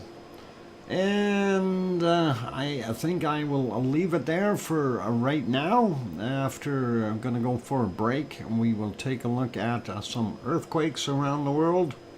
And then we will take a look at our SO2 and our weather map, and see why everything is in clouds. And hopefully we'll get some better weather in the near future and some eruptions. Maybe hang on, we can possibly pop over to Mount Etna. Let's see what that looked like. Yeah, we can show Mount Etna from earlier. It wasn't that bad looking. We can show that. By the way, the activity from over at Stromboli has kind of calmed down, but let's show there. I backed it up to 11:34 a.m. You can see Mount Etna. A lot of that snow has melted off of Mount Etna, which is really nice. We do see some steam or smoke coming off the top vent, which is always a good sign. And if we go look at it a little bit later, you can see it blowing off, and there's smoke coming out of the southeast vent as well. You can see that in the background here. So pretty awesome, and still kind of holding steady with the same lines as far as activity is concerned. So hopefully we'll see something erupt. A lot less snow though, so that is all cool, and we like that. If we go ahead a little bit, and we can see a little bit more smoke coming in a different direction kind of thing. And let's see if we get close to a sunset silhouette here, and that's about there. So that is at 6:18, 6:19 in the evening for them. And on that note, it is time for a break. So be good, and good night, Banana Puss. And it is a break time. So for those good people who are here, please do do a video of it. Sue, who's gonna do a video of it? I see that my volcano dance is encouraging the volcano gods to bring us lava. Yep, hopefully it will. Anyway, let's leave this lava on for right now, for the duration of the break. And yep, Grand Z says 18 and 19, a sunset looks good. Yeah, I thought it did. It was kind of a nice silhouette there, if you want to call it that. So anyway, for those good people who have not yet hit that like button, give it a quick bop. And for those good people who also have not yet subscribed, consider subscribing if you feel that we've earned it. On that, a friendly note, I'm your host, DrFox2000, here in Edmonton, Alberta, Canada. I'm going to go take a break, and I will be back in about 5, 6, or 7 minutes. And don't go away, keep smiling, and be good. Play nice with the lava. That stuff hurts if you throw it at each other. Don't go away. I'll be back.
microphone is back on. People were line dancing and people were spinning and twirling.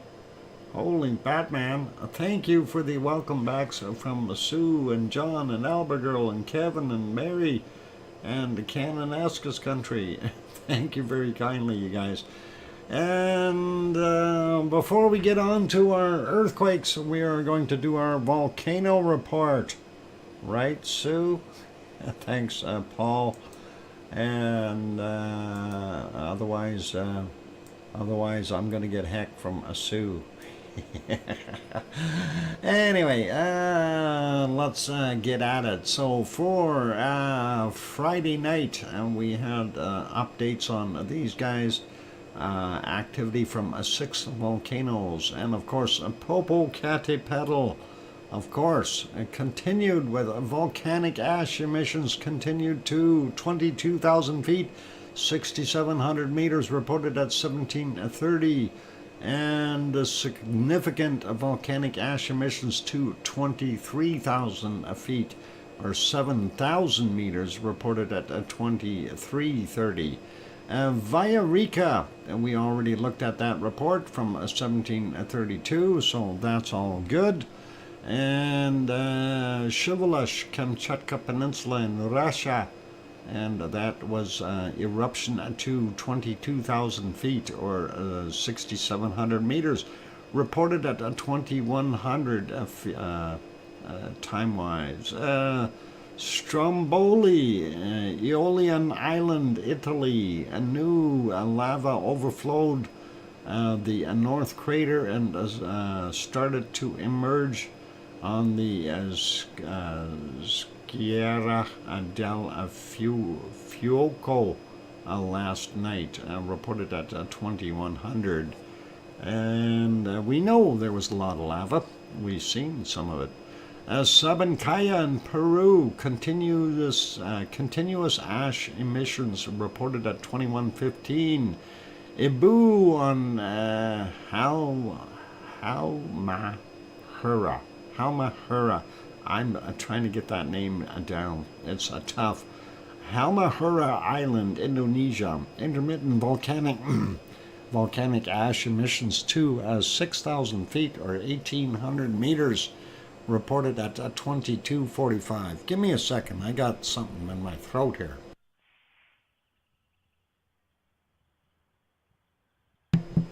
All right, and that was the ones from yesterday. I got that thing out of my throat as well. Anyway, today, Semeru, East Java, Indonesia, intermittent volcanic ash to 14,000 feet or 4,300 meters at midnight is when that was reported. And Nevado del Ruiz in Colombia, new volcanic ash emissions to 21,000 feet, 6,400 meters, reported at 2:15. And then light volcanic ash emissions reported at 8:30 a.m. Thank you, Paul Williams. Williams. They're just writing that down for that wonderful £5 super chat. That is awesome. Thank you, Paul. I do appreciate that. Keep it up. We will. And anyway, still on Nevado del Ruiz, and discrete volcanic ash emissions to 24,000 feet, or 7,300 meters, reported at 1530. Suwanoshijima in Japan erupted to 7,000 feet, or 2,100 meters, at 8:30 a.m. And Sabancaya in Peru, unable to detect at 9 a.m., too cloudy. Fuego in Guatemala, ongoing emissions to 15,000 feet or 4,600 meters, reported at 9:15 a.m.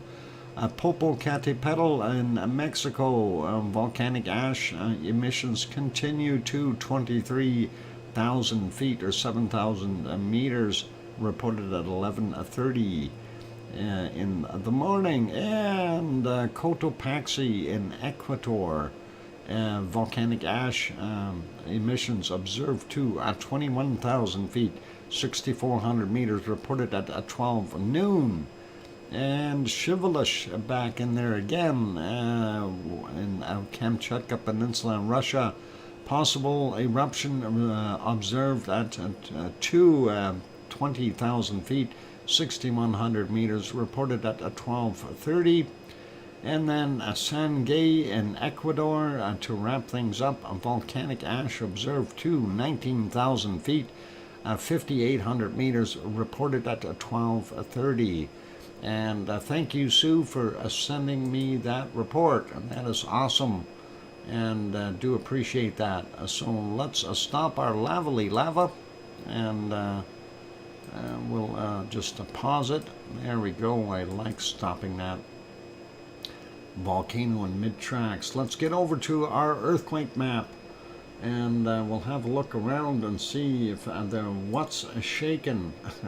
Yeah, I know, bad pun. What's shaken?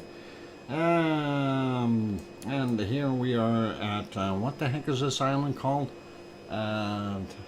Starts with T. Tang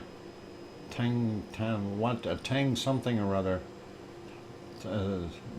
Boy, oh boy, I can't think of it. Tanaga Island. What the heck do we call Tanaga Island? Oh, never mind. We'll just call it Tanaga Island. There we go. Bunch more earthquakes in that one central region, but still no eruption. Yeah, thanks, Sue.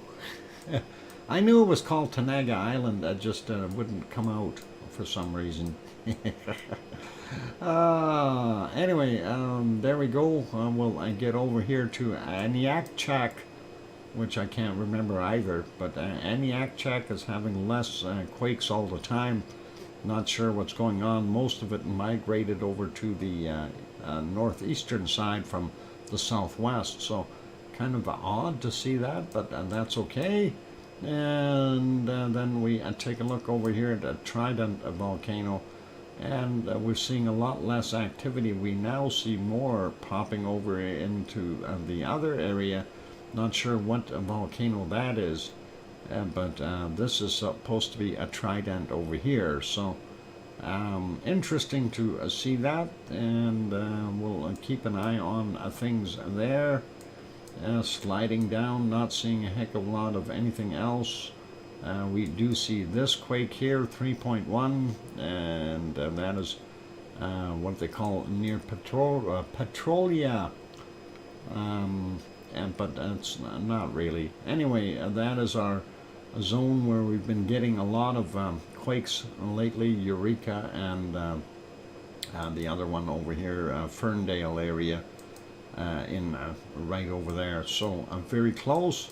We are seeing a continuous swarm here, and this is Kolb, California. They keep getting all kinds of little quakes there. I don't know why they keep seeing so many right there, but that is not unusual. There's a lot of them there, so I really have to wonder what's actually going on underneath there. Must be some kind of a seismic hotspot. Sliding all the way down, we don't see anything else till we get down to Chile, and this was from 1:30 a.m. 114.3 kilometers down for that 4.6, and we don't see anything down here in the South Sandwich Islands, and nothing new in New Zealand on this map, and nothing till we get over here to Tonga/Fiji area, 4.7 from 3:46 a.m. 522.6 kilometers down for that one. See the other one right beside it? They call that Fiji.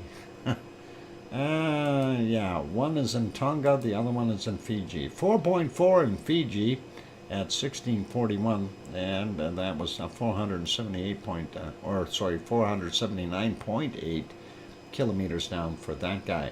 We do see this one, Vanuatu area 5.0, happened today at 3:58, 10 kilometers down for that guy. And another one in Vanuatu, and that's a 4.8, and came in at 13:57, 35.1 kilometers down. I'm just kind of curious. Yeah, Epi is over. Where's Epi at? Epi, where are you? No, you're not beside that island. You're over here somewhere. Epi is over here. Yeah, so it's nowhere near Epi. Nowhere near any of the volcanoes really, because the Azores down here and the other two are up here somewhere. This one, I think, or one of them is up there. Anyway, that's kind of what we got going on there. And looking at, I never did mention this one, this quake, or did I? Here in Australia, 5.9, Peterborough, Australia. That happened on the 22nd. I don't know if we mentioned that one. Kind of an odd place for a quake. But I thought it was something of interest. Looking over here next to Sumatra, we see a 4.4 from 3:11 a.m., 26.5 kilometers down. Closest volcano there, well, I don't know. Maybe a Krakatoa, or going over here would be a Currency, but not going to really affect either one of them too far away. And Kobe is an area where there are geysers and geothermal plants. Yep, and a lot of little quakes. And I always wondered about that, Sue. I know they had geothermal plants there, but I didn't know about why there's so many little quakes and tremors. Anyway, 4.3 there for that one that happened at 4:16 a.m.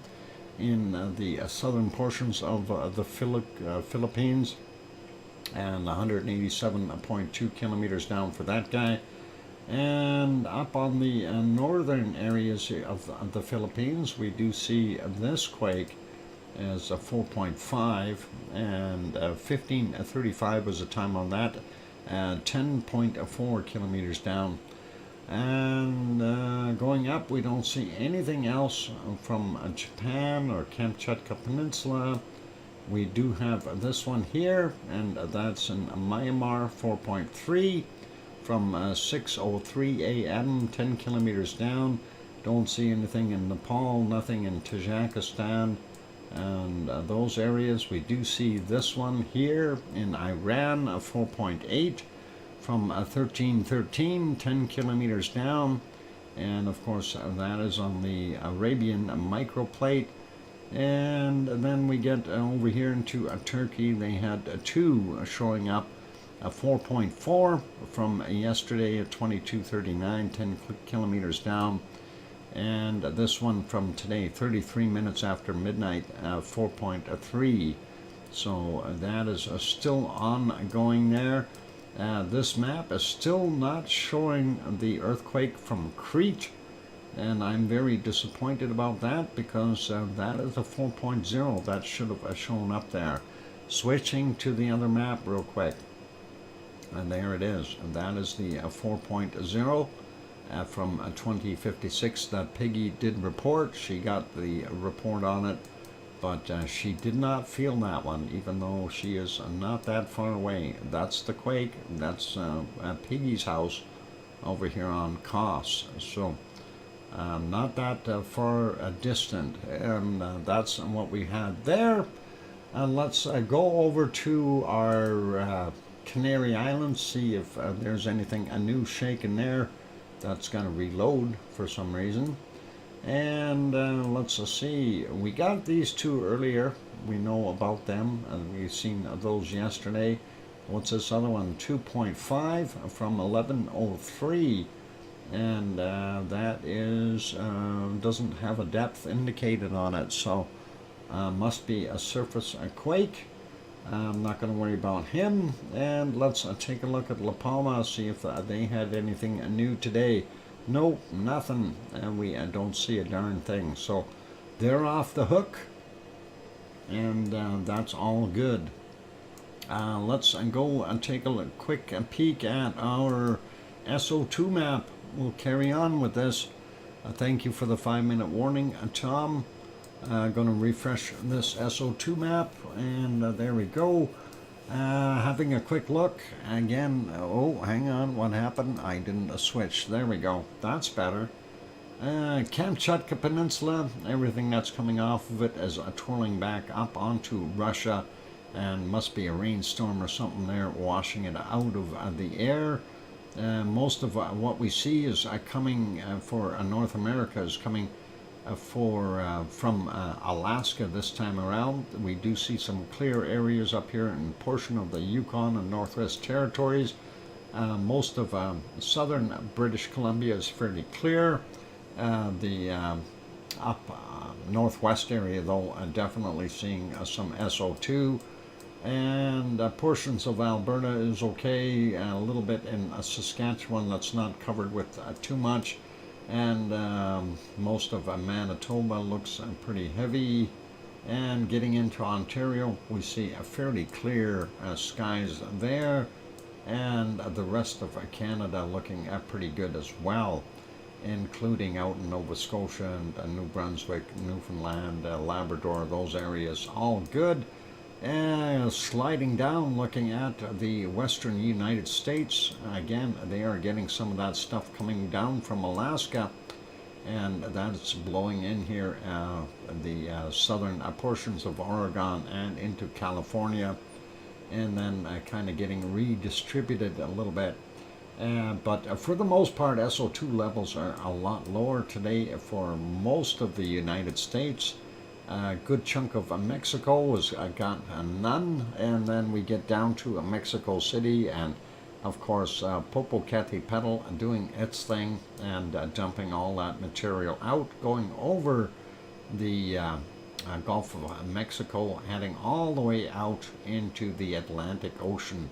So that is what's going on there. Sliding down a bit more, we see our Central American volcanoes a little bit into the Pacific there, not that bad, and not so much coming from Colombia. We do see this spot here in Peru, and I don't recall what volcano that would be, but that's interesting. And we have our funny figures here. It looks almost like a pretzel or something, but that is all coming from down here in Chile, and not too much going across into Argentina. We see the normal stuff for Brazil, so that's all okay. We do see White Isle volcano here north of New Zealand doing its thing, and I bet you Leo's having a barbecue. That's why he's not here today. It's Saturday. He's got to be having a barbecue. Let's take a look at the beaches. Well, he's not out at the beach, so I wonder where that barbecue is. And let's check this beach spot. Hardly anybody at the beaches. What's going on? Must not be warm enough there. But Leo's they're all in Leo's backyard having a barbecue. That's what it is. The refineries, of course, are giving off most of that SO2. And the coking plants north of Sydney are doing that area in. Going up here, we do see good night. Oh, Jane, Mary saying good night. Thank you, Dr. Fox. Good night, Jane, and take care, and hopefully we'll see you tomorrow. And remember, tomorrow stream again early, so that's what it is. Looking at what we've got there, Tofua still doing its thing, and still not so much coming off of Yasur, but Aoba and Agawa still working away. Our friends up here in Papua New Guinea doing their thing. And Luolatok has his own little stream there, busy. And this shot here would be Semeru. This area be created by Merapi, and then of course this plume here, it looks like mostly Jakarta, or Krakatau is over here, but most of that is sitting right at Jakarta, so I think Jakarta is guilty more so than Krakatau. And Ibu and Dakono not so heavy today. Milan and Bulasan up here also not as bad. To all, regular off-gassing hasn't really changed, and of course most of the rest of that is people pollution. Looking at what we've got in China, pretty normal, a little less there in Taiwan today, And looking down here, we see a little bit of a plume coming from Suwanoshi-jima, a little heavier from Sakurajima, and sliding up, we don't see as heavy of a plume here from Aso, so Aso is taking it easy. And then when we go up here and look for where the heck is Tokyo? Tokyo, and then we want to go over here. We see a little bit in this area.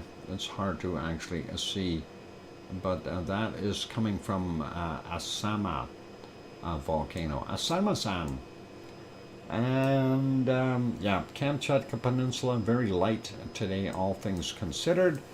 India looks fairly heavy with SO2, pretty normal low for this time of year.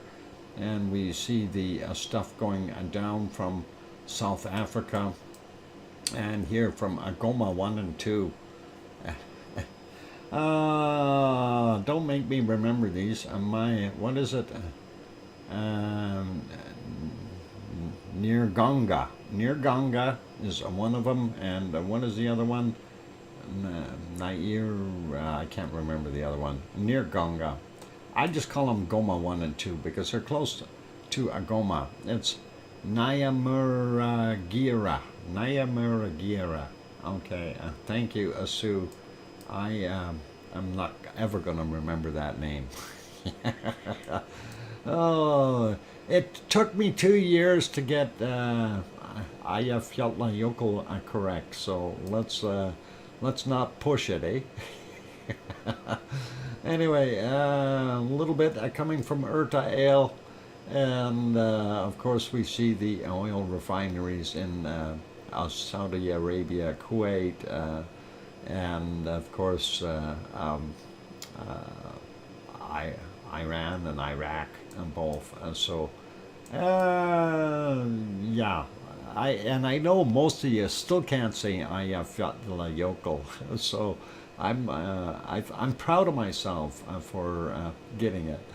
Anyway, Mount Etna looks like about the same coming off of it, same as Stromboli. Nothing really has changed. Maybe a little bit in an increase there. Me too. He's amazing. What Frosty uses says, I'm impressed. He knows so many names by heart. Yeah, you know that actually, Frosty. That's actually scary. And you know, when I'm looking at these areas, if you do it repetitively, it starts to stick.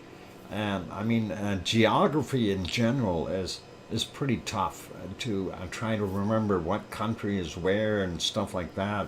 And as things change, and then now you start throwing volcanoes in on top of it, and that can be really quite a chore. Because I mean, what do we got on this planet? We've got 1,600 plus volcanoes, and we've got 300 plus different countries, and not everybody's got a volcano, mind you, but still, it can be quite a challenge.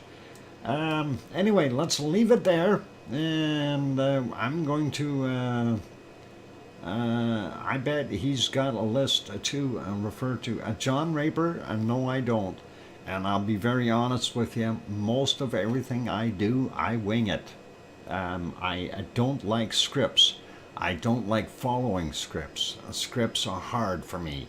I get lost very quickly, very easily because of my dyslexia. And I have a tendency, you know, if I had a teleprompter and set everything up properly, I could probably do that, but it really is not something that I would go for. I find that takes the fun out of it for me, so that's kind of where I'm at with it, and I just do this because I enjoy it, you know, and hopefully it sounds okay, and hopefully it, you know, I'm sure I make mistakes in there as well, right? So I'm not worried about it, and I'm not proud of my mistakes, but hey, you know, it happens. Anyway, I'm gonna go take a break though, because I'm winging it and I need a Pepsi and my throat's getting sore, And we need to take that break. We'll come back and do weather afterwards.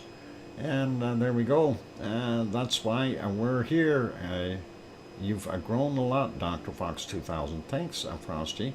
You're incredible for someone who has dyslexia.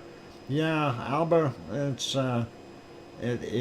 actually it is really interesting and difficult sometimes. And good, John. I'm glad you enjoy that. And you write it. What? You wing it quite well. Thanks. It's Pepsi time. And gonna go do that. So don't go away. Keep smiling. Play nice in the lava. Hit that like button if you haven't done that already. I see we're at 88 according to my screen. And it would be nice if we can get over that 100 mark. Really, really awesome. And did I say hi, old mummy of hamsters? Anyway, I'll be back after my break. Keep smiling. I'm your host, DrFox2000, here in Edmonton, Alberta, Canada. I will be back. Don't go away. Thanks.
that microphone is back on. Welcome back, everyone. I'm your host, DrFox2000, and you're watching VolcanoX live stream.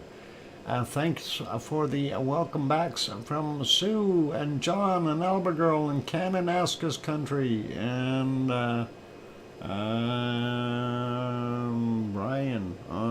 He's saying hi to Amsterdam and Granzad. Okay, and all good, no worries.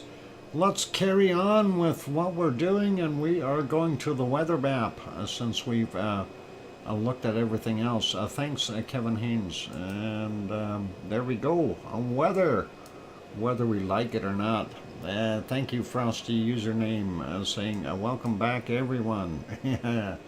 Glad to be back. And looking at Alaska, they got some cold in there. That came over from the other side of the pond there. And it's now stuck over here in Alaska. We do see very warm weather, though, in the southwest portions of Alaska. And warm for them, okay? And the peninsula here, as well as into the Aleutian Islands, till you get a little further over, then you get colder again. But looks okay. We do see still fairly cold up, and not as warm as yesterday, but still relatively okay in most of Yukon, as well as Northwest Territories.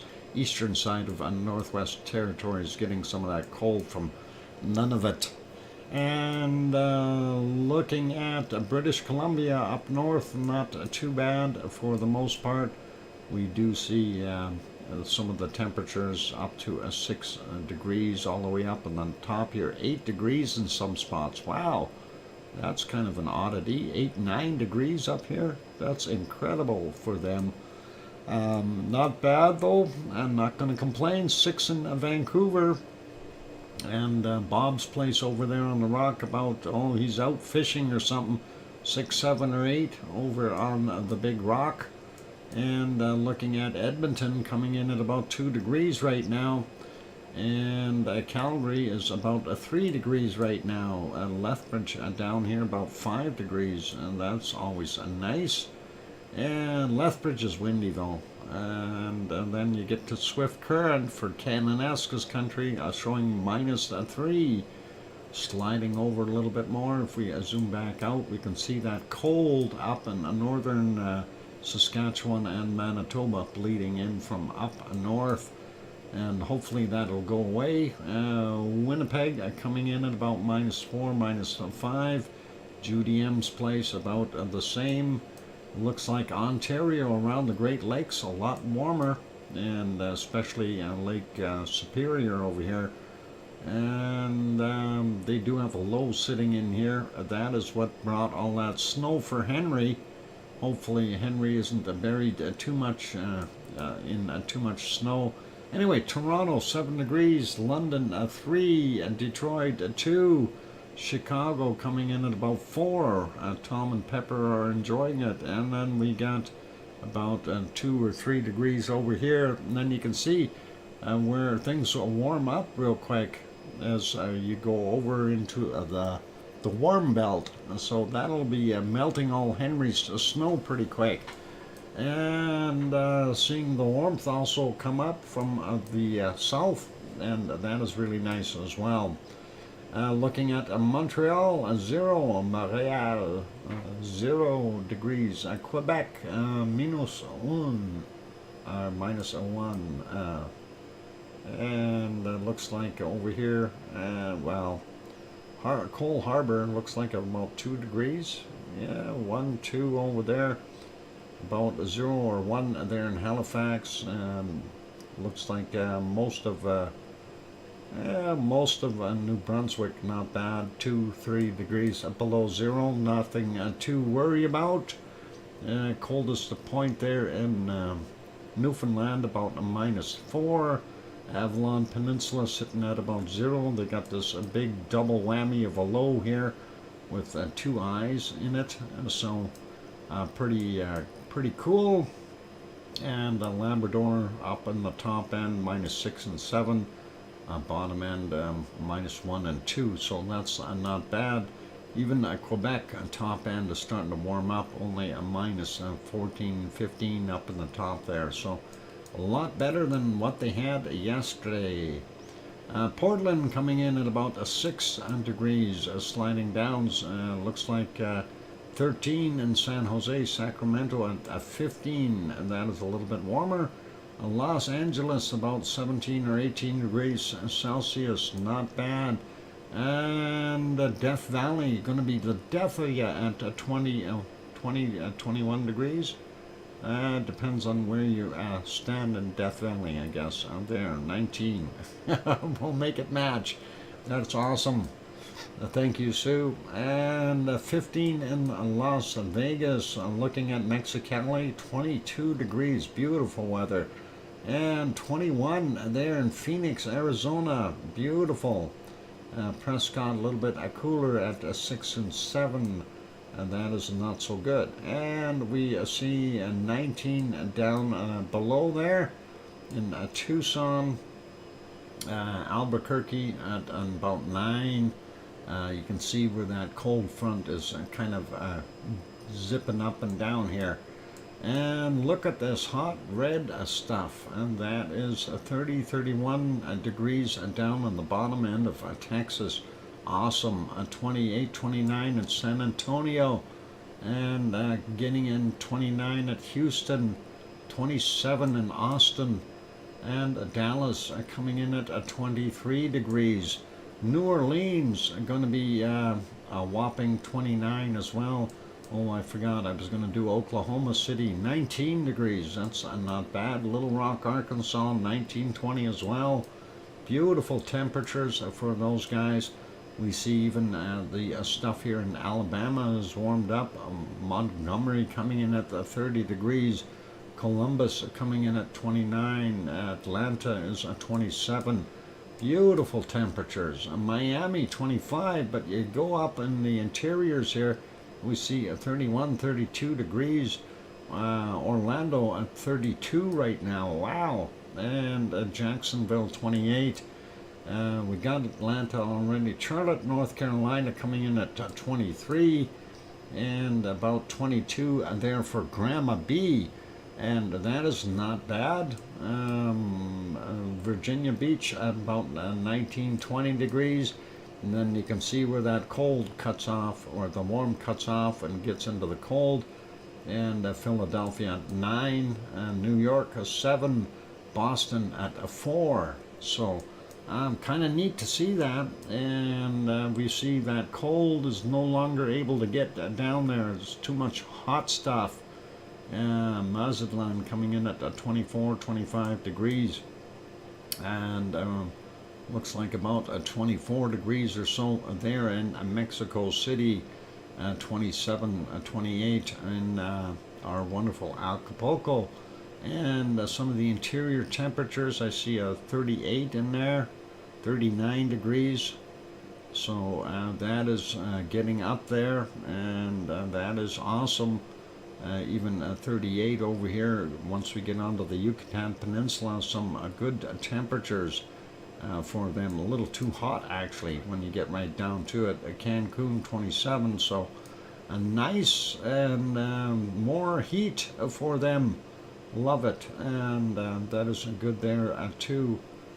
31 or 32 there. Let's see. Wow. Colombia getting up to 35, 36 degrees in some spots over on the mainland. Venezuela, the coastal area, I should say, not mainland.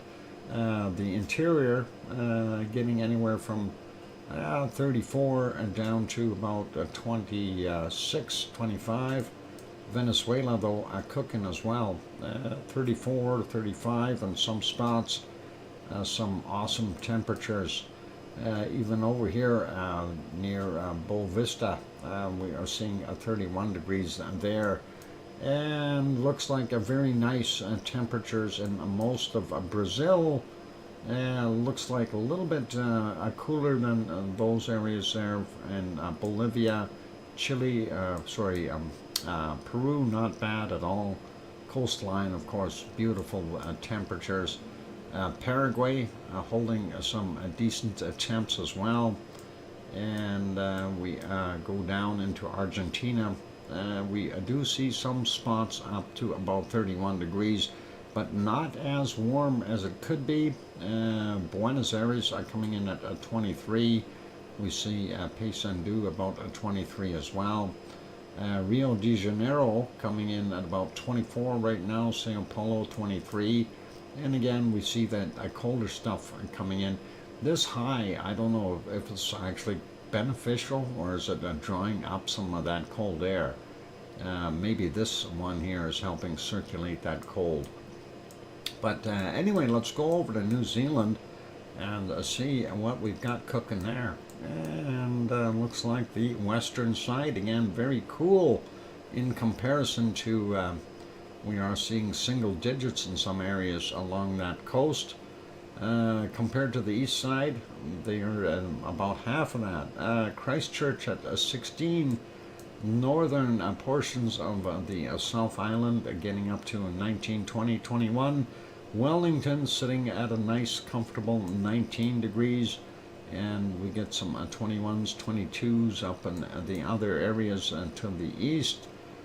Taupo coming in about 16 degrees right now. Let's see, our shaker zone over here, 18 thereabouts, not bad. And looking at Auckland coming in at about 20 degrees. The peninsula slightly warmer at 22, 23 in some spots. So not that bad of a day there. And let's see, Tasmania not looking that warm, 12 degrees in Hobart. And looks like 12 to about 15 for the most part. Ooh, 10 down on the bottom here. And okay, 14. I see why the beaches are empty. Only 14 degrees in Melbourne, brr. And 16 in Adelaide. And there we see 20 in Sydney. And of course a 24 nice temperature for our wonderful Oz. Who will be enjoying that right now. Only seeing up to about 30 degrees there in the outback. I don't see anything really super hot. 30, I don't even see a 31, so that is interesting. And looking at Perth, we see about 20 degrees in Perth. And let's scoot across here real quick. Pretty normal, 28, 29 in Fiji.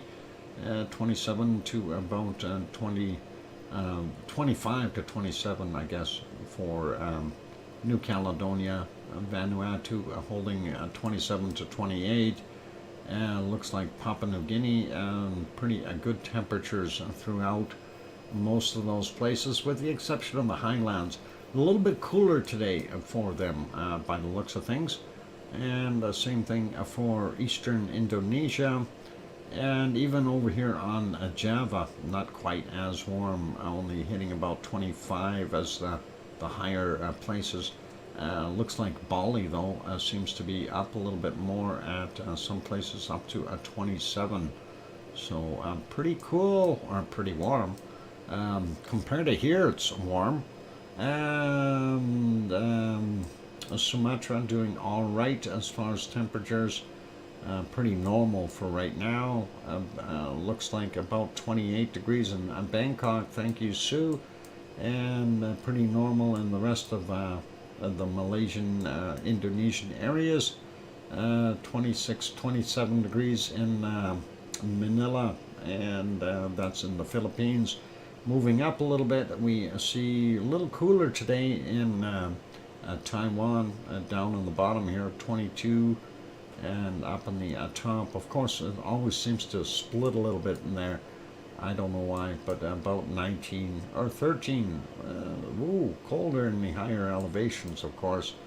Looking at Japan, not as warm and toasty as yesterday. 16, 15, 16 in Kagoshima, down on the bottom end. And then we see the flow coming from the north heading southward.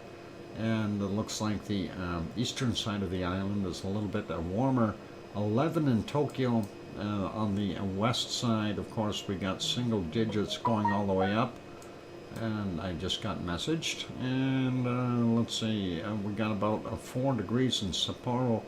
Moving up a little bit, looking at what we've got in the top here, minus 18, 17 in the top end of Kamchatka Peninsula, down on the bottom about minus anywhere from 5 to about 7, depending on where we are. And let's see, yeah, pretty normal attempts for Sri Lanka, and 17 there in Delhi right now. That's not bad for those guys. Cape Town coming in at about 16. Still no Freddy. Oh, never mind. Africa starting to get some heat back in here. 31, 32 degrees over in these countries. And I think that's might be Uganda or something thereabouts. And not bad looking. And we see, yep, definitely some heat starting to develop. Ooh, 33 I see. Still not as hot as over there in Mexico. So Mexico is holding the heat record for today. Coming in at Cairo, 14 degrees. We do see some warmer temps here in the bottom end of Saudi Arabia. UAE still not that warm though. Same thing with Oman and Yemen, but slowly getting there. Baghdad coming in at about 20 degrees. So the warmth is starting to happen. We see less cold in Libya. We're still seeing a little spot up to north here in Tunisia and Algeria, and a lot less cold there in Morocco. There we got it. And of course, I'm looking here at our people in the earthquake zone here in Turkey. A little bit better right now. At least it's not in the minus temperature range anymore. And let's see, Piggy's house. She said she hasn't had the stove cooking for a while.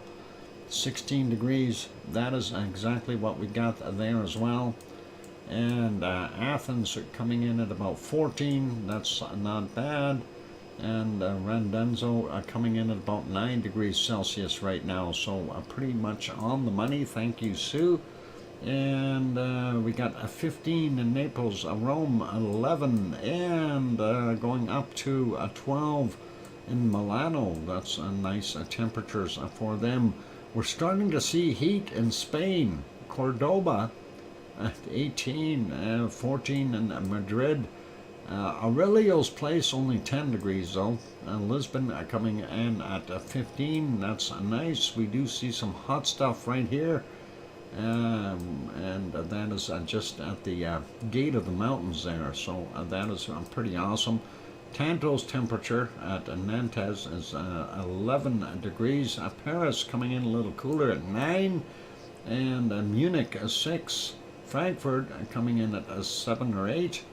Cologne coming in about 7 or 8. Yvonne Kunkel's house about 8. OFU Lux's place about 6 or 7. Brussels coming in at about 7, and we do have a 7 in Amsterdam as well. Berlin 8, Hamburg 7, and a little cooler in Copenhagen at 6, and we see Aarhus coming in at 6 as well. And Oslo coming in at minus 3, Stockholm minus 2, St. Petersburg 0, Moscow at a balmy 6 degrees Celsius. Looks like London is 8 or 9 degrees, and we see the wind currents going across here kind of messing things up a little bit. So you could be in one place where you're going to have 8 or 9, or another place where you could have 4 or 5. Leeds is one of those 5 degree places.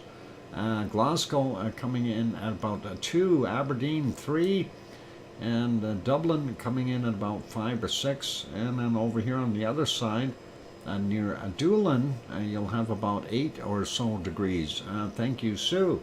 And sliding over to our wonderful Iceland, looking at it as a whole, looks like it's still very cold in the ice fields. And looks like Reykjavik coming in at about minus 1 or 2 degrees, depending on where you're standing. And we'll leave that there for right now. We will do precipitation after the break. I'm going to put you back on our lovely lava. I'm going to take a break. Need to let my voice rest. And Alba Girl says, thank you, Dr. Fox, for a great show of mods and lavaliers. I'm going to go to sleep. Oh, what? Internal Revenue Service. Good night, Alba Girl. Let me read this. Minnesota. Tracking payments for this site. Oh, you're tracking payments, are you? You figured you'd go to Minnesota now, eh? Planned tax evasion scheme. Yeah, awesome. Internal Revenue Services of what country, sir? Woodbury, yeah, I guess, yeah, it just gets more interesting every time. Thank you for the view. I do figure that is pretty awesome. And yes, Frosty username, that's the same culprit who yesterday wanted me to, complained and said I'm being reported to the guys in Ontario, although they have no idea that Revenue Canada's office is actually in Manitoba. Plus he spelled Ontario wrong, and the minister's name. I thought that was a real blast. Really embarrassing for him. At least if you're going to be a scammer, at least spell the damn stuff right. On that friendly note, for the multi-millions of dollars I've made today, please hang around and we'll tally up at the end of the show, and we'll let them know exactly how much tax they can deduct. Oh, by the way, did you know YouTube automatically takes the taxes off? I guess he doesn't know that either. Oh, hang on, wait. His channel doesn't have any income. That's why. Oh, I know now. It's jealousy. Jealousy. That's embarrassing for him. Anyway, on that friendly note, I'm your host, DrFox2000, here in Edmonton, Alberta, Canada, where we don't report to the Internal Revenue Service of a different country. On that friendly note, if you haven't hit the like button yet, please do consider hitting the like. Also, if you haven't subscribed, consider subscribing. It's lots of fun. And this is one of a few channels that gets people like that from the Internal Revenue Services from other countries claiming things. So anyway, lots of fun. I'll be back in 5 or 6 or 7 minutes. Don't go away, you guys.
go. That microphone is back on. Welcome back, everyone. Glad to have you all on board. I see, welcome back, Uncle Doc from Oh Mummy of Hamsters. And thanks Sue and John and Frosty username. And probably a few more. What happened to that Sharon Stewart? I don't hear her. Sharon Stewart! I don't hear you. Okay, never mind her. She might be gone somewhere doing something. It's nice out. She probably will. She's gone home. There we go. Maybe she's got snow happening there. No snow. But let's look and see what we've got elsewhere. A little bit of snow up here in Alaska. Hi, bit late today. Kirst, welcome. Yeah, late is okay. No worries. Just remember on the weekends it starts earlier. I haven't seen Bob yet either. Bob is late too. It's Saturday. He's probably out chopping wood in the rain. Anyway, we do see here the wonderful strait and down here in the what the heck sea, Bering Strait and Bering Sea, getting some snow and ice rain and stuff. A little bit of snow up in the Yukon and Northwest Territories, and then we got that low sitting off that Alaskan Panhandle, churning away and dumping all kinds of bad weather in for that area. Some snow in the interior of British Columbia and the foothills of Alberta, and we see snow going all the way down to northern California. So that whole system looks like Oregon and Washington getting some of that, as well as Idaho, and getting all the way over into, well, you got Colorado here, you got Utah there, you got Wyoming and Montana. Everybody's getting some snow. Alberta, a little bit in Saskatchewan, very little in Manitoba. Of course, around the Great Lakes, around Hudson's Bay, northern portions, we are seeing a bunch. And around the Great Lakes, bad weather. And that is moving to the east, though. But you can see massive amounts of snow up in the northern Ontario portions, Sudbury area, places like that. Grand Rapids down here getting a bunch of snow. Looks like the snow has past Chicago, though, in those areas, so it is continuing, and likely going to see some more in Ottawa, Montreal, those areas. We do see ice rain here in New York State, as well as New Hampshire and Massachusetts, if I said that right, and a little bit in Maine. So even Buffalo, well, Buffalo is getting rain. They're not getting snow, so that's all right. And lots of ice rain, though. And that'll likely end up coming to the east and get those good people of New Brunswick and Nova Scotia and PEI later on. We'll see maybe a day or so. And we see clear in those areas right now in New Brunswick and Nova Scotia. Some snow in Newfoundland. Out here on the Avalon Peninsula, they're getting hit with a little bit. Some snow in Labrador and northern portions of Quebec. Not too bad. We do see more of a storm out here, and that is looks like Kansas maybe, or some area there. And what's north of Kansas? I can't remember that state. We got North Dakota, South Dakota, and whatever the mystery state is, and then Kansas. Colorado here, it's Nebraska. It's Nebraska. Okay, thank you, Henry, and that's all good. Nothing down in Texas. We do see some isolated storms in Florida, as well as the bottom end of Georgia, nothing going up in for South Carolina, North Carolina, Virginia, and those places. Everything looks clear till you get up to about New York. And then you got bad stuff, Boston getting nailed too. So that's kind of what we got there. Nothing there.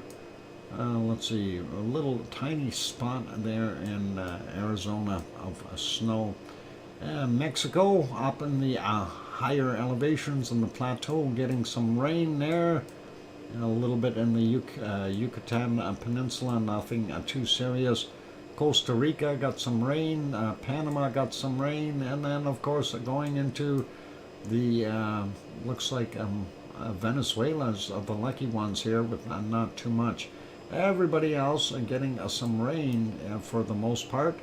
A good portion of Brazil is not though, but most of it is everywhere you go, and that also includes Bolivia and Paraguay, and a little bit here in Uruguay and northern portions of Argentina, of course.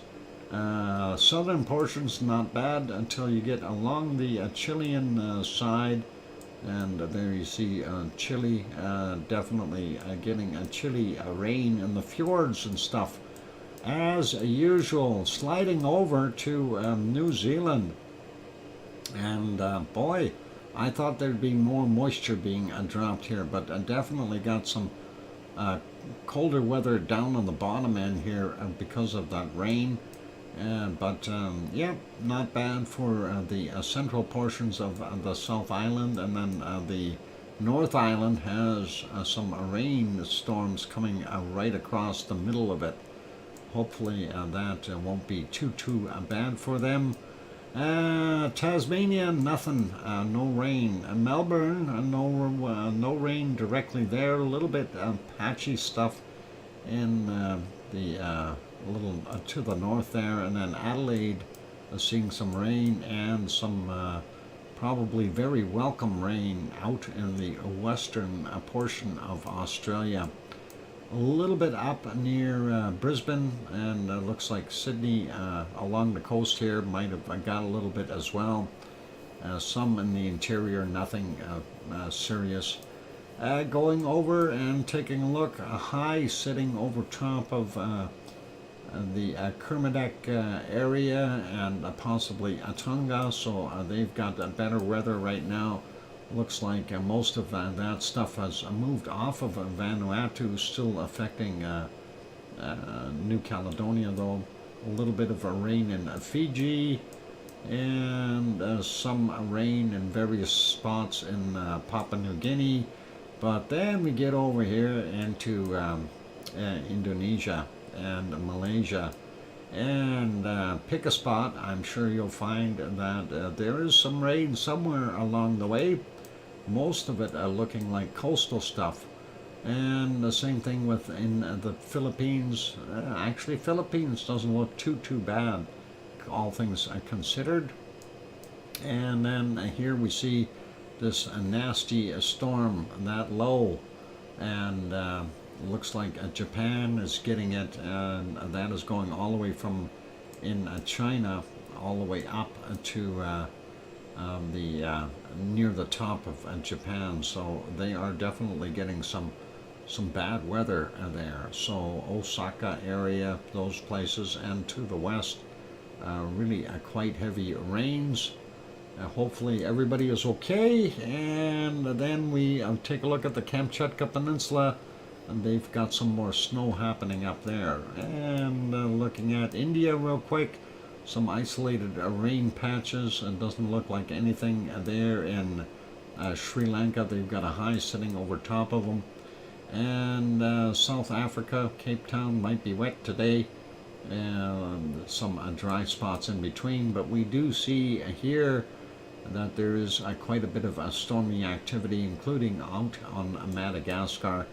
That is to be expected. That is kind of rainforest areas. We do see some more rain falling, and this is amazing to see Saudi Arabia getting so much rain. And of course, Syria and all the way along the coast here. So Beirut and those places all are getting nailed. Tel Aviv getting a rain as well.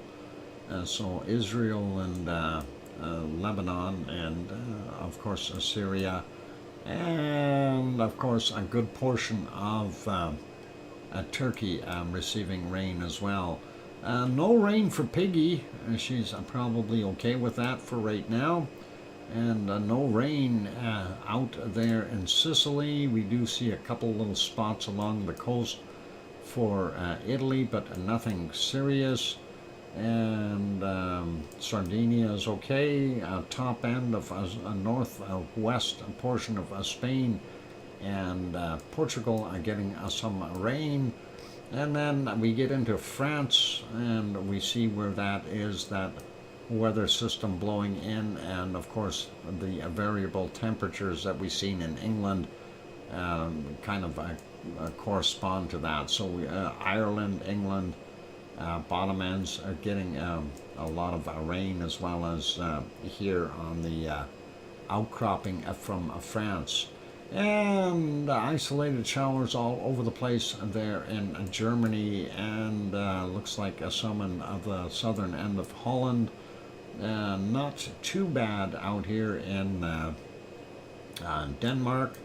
We do see some snow in southern end of Norway, and again the coastal areas all the way up to the north. Yeah, they're going to get more bad weather, some snow southern Sweden as well, and southern portions of Finland.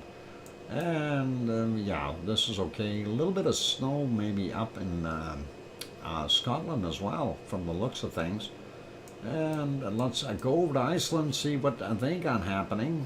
Still some snow in the east. We do see some snow down in the southern area. This is not good. How can we have a volcano erupt if we got snow happening there? That's just no good.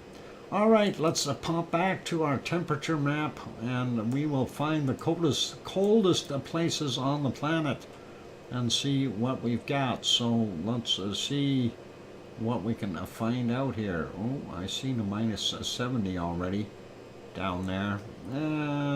Yep, minus 70. Anything colder? 49, 50s, 60s, 60s, 65, 66. Oh, 68. Uh-oh, it froze. Don't freeze on me. It's so cold it froze. Alright. Darn it. It got cold for some reason. 68. So far we did see that 70 in here, so where the heck is that? A minus 70. We'll find it. A 67, 69, 70. There's a minus 70 right there somewhere.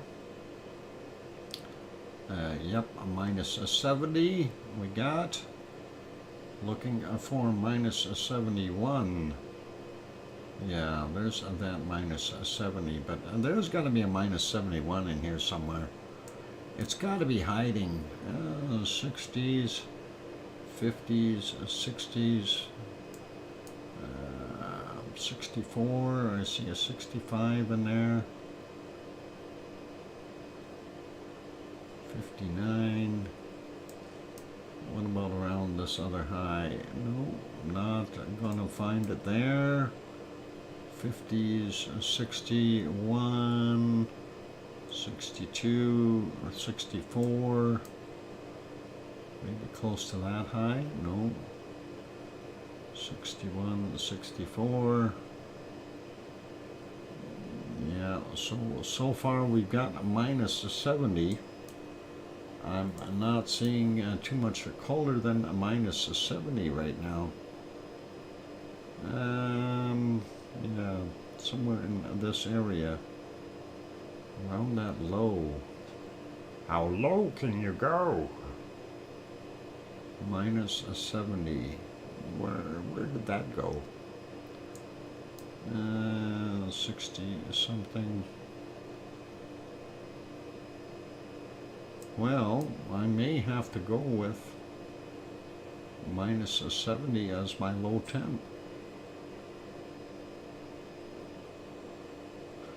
65, 66, 67. Let's see if there's anything colder there. 68. 67, 68, 67. No, I don't know. This is not looking very cold. I think I'm going to have to live with a minus 70. Well, I don't want to live with minus 70, but that's what we see in there. So, yeah, I think I'm going to have to call it as a minus 70. Wherever that is, there's minus 69, and we had a minus 70 in that area somewhere. So let's leave it as a minus 70, and I'll have to see. Yeah, when it gets to that cold, if it's a minus 70 or 71. Yeah, you're not going to notice the difference between the two temperatures, but I can assure you that there is at least 1 degree. Oh, that is a horrible. Anyway, let's see what we've got in the other places, and we'll see how cold it will get there in our wonderful Greenland. And Greenland is so ill-named. 49, and we did see a 50 there when I was scrolling over it. There's a 50 right there. Let's see if we can maybe find a minus 51. 50 is all I got. So 49 there again. 49, 49. Zoom back out a little bit to see if there's anything further down here. No, that's warming up quite a bit. 60, no, 50, 48, 47, 48. Yeah, we did have a minus 50. That's about as cold as I think I'm going to get. So calling it as a minus 50, there's that 49 again. In that area, the minus 50 was right close to it. There it is, minus 50. And do we have a minus 51? No such lucky. Okay, so we'll call that a minus 51. Or sorry, minus 50, I mean. Sorry, not minus 51. I was looking for 51. And let's see what else we've got. Somebody throws Oz. Says, did you know technically Antarctica is a desert? Yes, it is a cold desert. It's the coldest desert on the planet. And thank you, Oz, for that wonderful super chat. Oz throws in $5 Australian super chat. Thank you. Yep, it's the cold desert. It's cold and dry and frosty, and not so good for you if you're there. And that is all the way it is. Anyway, we're looking for cold temperatures in our Canadian Arctic, and let's see if we can find something cold. Everything looks pinkish. That is not good. Minus 34. Let's see, minus 33. Do we have any like little white spots that I can find? What about over here? Minus 35. Minus 35. And speaking of deserts, did you know the only Canadian desert is out in British Columbia? in Osoyoos, British Columbia. And that is the only Canadian desert we have. So that is another desert that is kind of interesting. Minus 34. What did I have down here? Minus 35? 33. Minus 35 right there. So let's see if we can find something colder than a minus 35. And I'm sure we will. We'll have to zoom out. There's a minus 34 already. And we'll zoom into that area, see, have a look around. And let's see, where is the other stuff?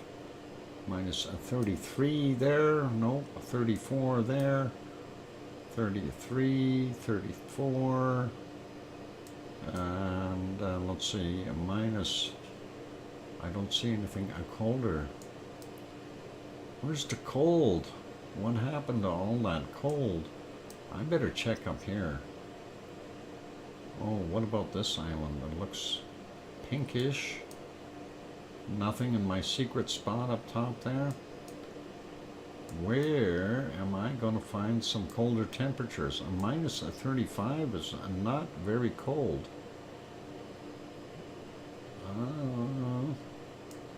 What about here? Minus 31, 32. No, that ain't going to work. 33, 34. That is just not working. There's a minus 36 right there. That little spot.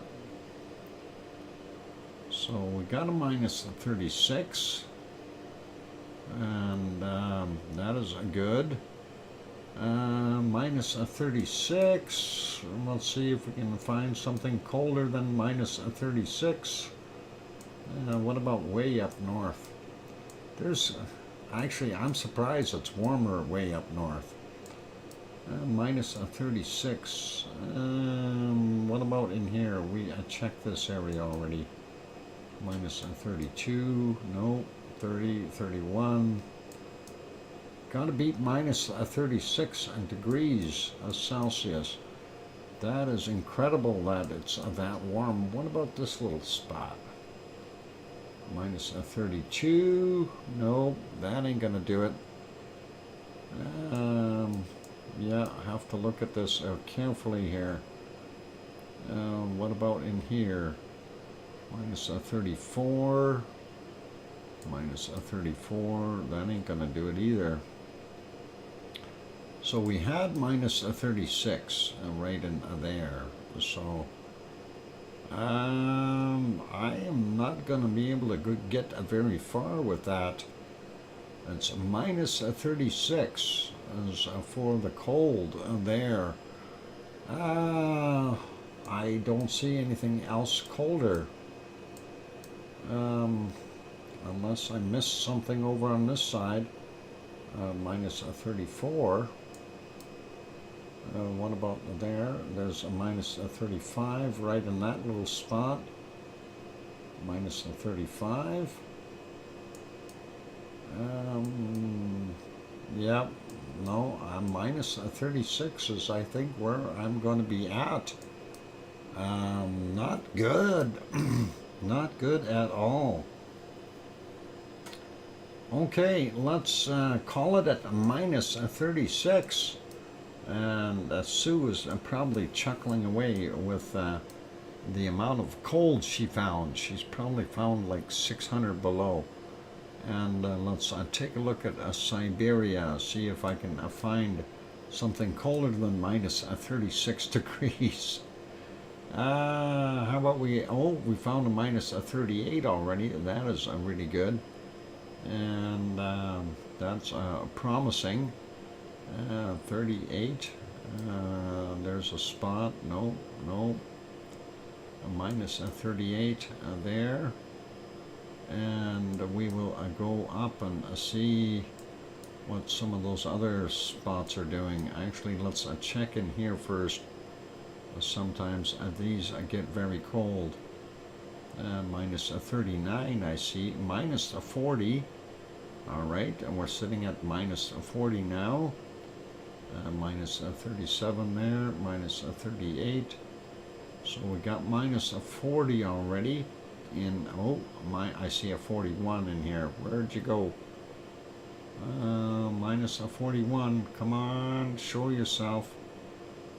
Minus 40. There it is. A minus 41 so far. All right. So we've got a minus 41. Let's take a look at it for our colder things. And that is just an isolated spot. And what about up here? Minus, what do we got here? Minus 30s, 34, and 34. I don't know if I'm going to be able to get to it. Let's take a look and see. Minus 33, 34. There's got to be another spot in here that's really cold. Ooh, there's a minus 38. And that ain't gonna beat my minus 40, whatever I had there. Quick fact, minus 40 is, yes, they're the same as Celsius or Fahrenheit.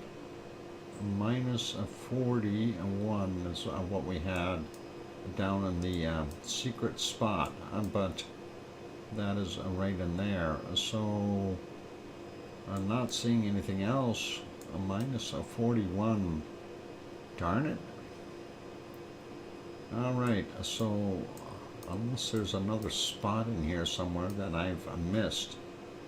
Let's go to the east. No, the east is warmer. It's got to be up in here somewhere. We do see this right here. There's a minus 38. No, that ain't doing it. Minus 35 there, 36 there. Oh boy, I am not doing good today. Minus 36. I got minus 41 for a cold. There's a 40 again. And maybe I better check around here a little bit more carefully. 39, 40, 41.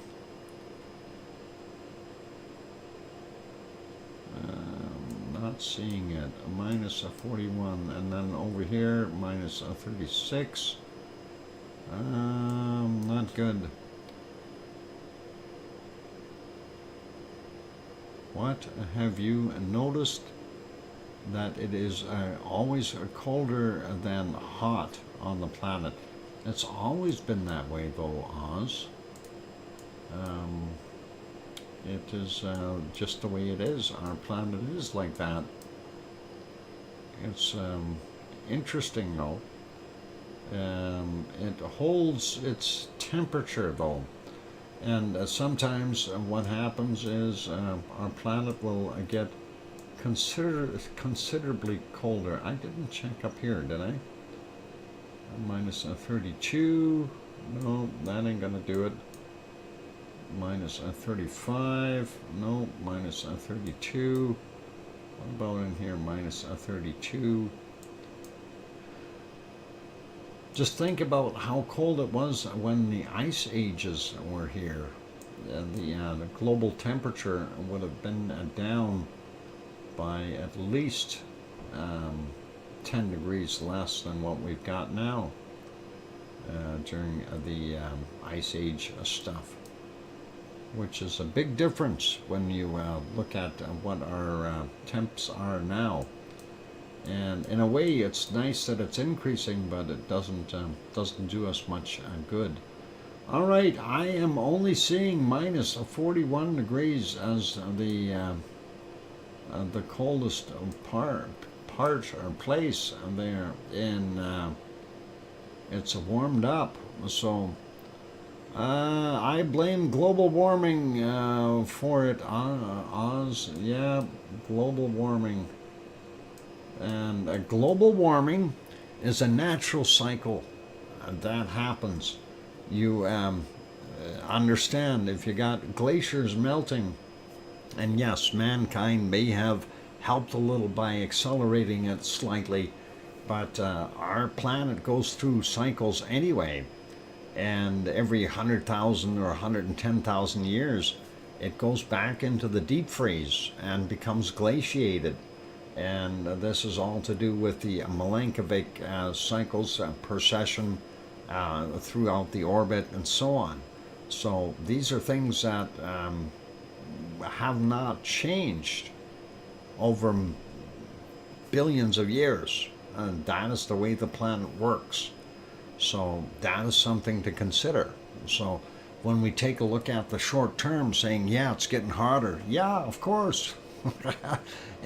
If we are basically entering what's called the interglacial period, we're at the beginning of it, and the glaciers are melting. We're going to see the sea levels rise, and we're going to see the reaction of that within our weather system. That means storms are going to be getting more intense, things like that. We're going to see a lot more rain in places, and depending on how much it heats up, the greenhouse effect will perpetuate, and we'll find it getting a little bit hotter. So very interesting. Okay, Doc finds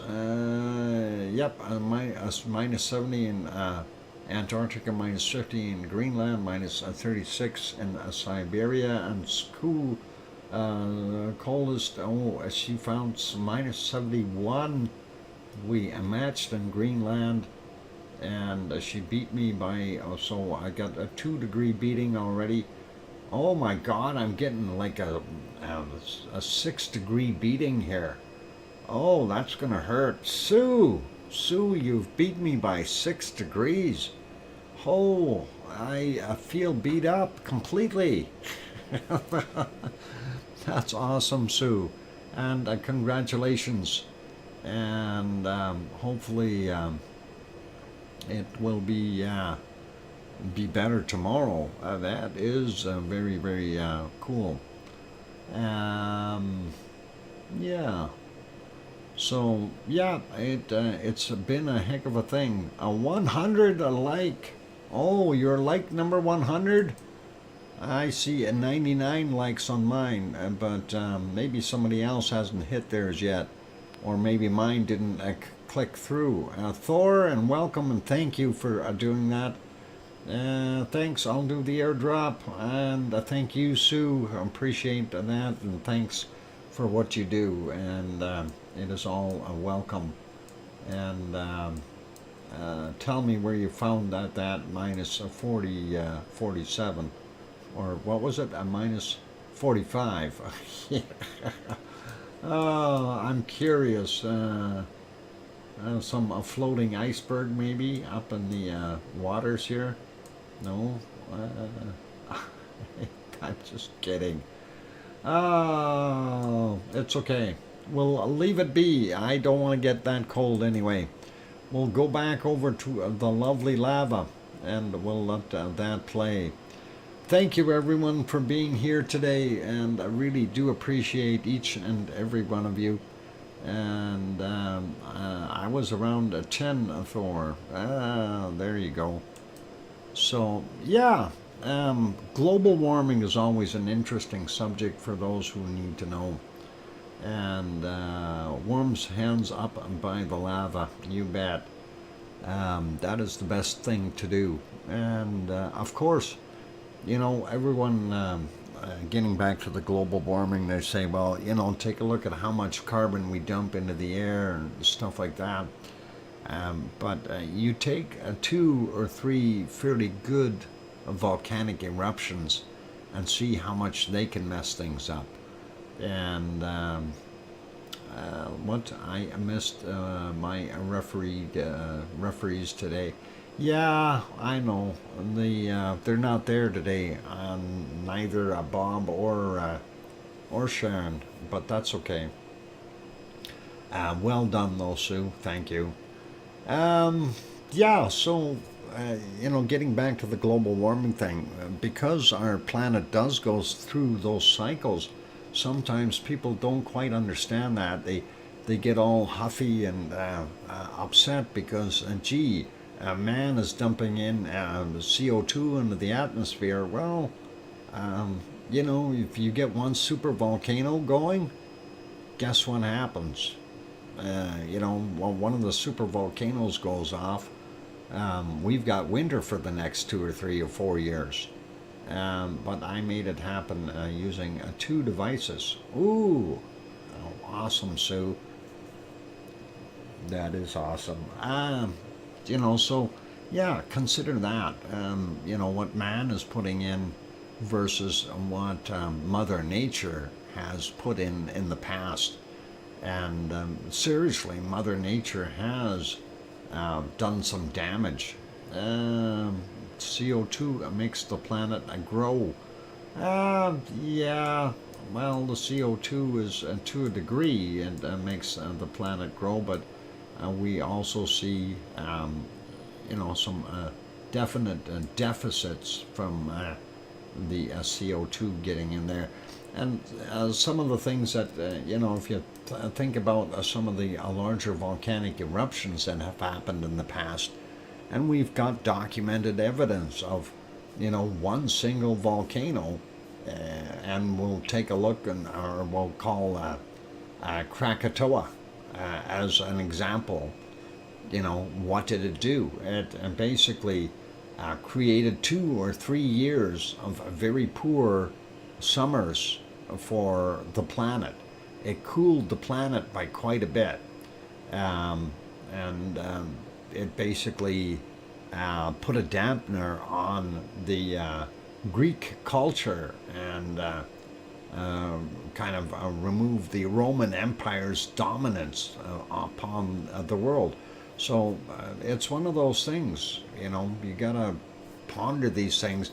That's from one volcanic eruption, and that is Krakatoa or Krakatoa. And think about that. And, like, what do we do? What if we had 2 or 3 go off within 1 year? The planet would basically be into a volcanic winter for 5, 6, 7 years, maybe. That would cause some problems for humanity, and there's nothing you can do about it. And it has gone through those cycles before. Speaking of the dinosaurs, well, the dinosaurs, if you take a look at, what they talked about with the dinosaurs dying off, with getting hit by a meteor, and yeah, that Kamchatka, not Kamchatka, the Yucatan basically impact, that definitely did a lot of damage. But if you go back in the history, and you actually look, a lot of those dinosaurs were already dying prior to that. And there is some papers that have been written about volcanic activity pre that time area where the big impactor came. And apparently they've discovered, that there were a bunch of volcanoes that had gone off and created some bad times for the general population of dinosaurs prior to the big impact. And the impact wasn't necessarily one single impactor either, not just the one in the Yucatan Peninsula, because they're thinking there was another one off the coast of Africa. So these are things to consider, right? I wasn't there. We'll have to go back and maybe ask Irish Monk, someone who was around, right?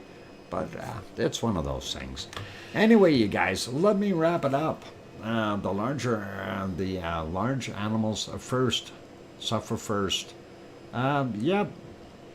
And the small rodent-like ones that were able to bury themselves, they survived.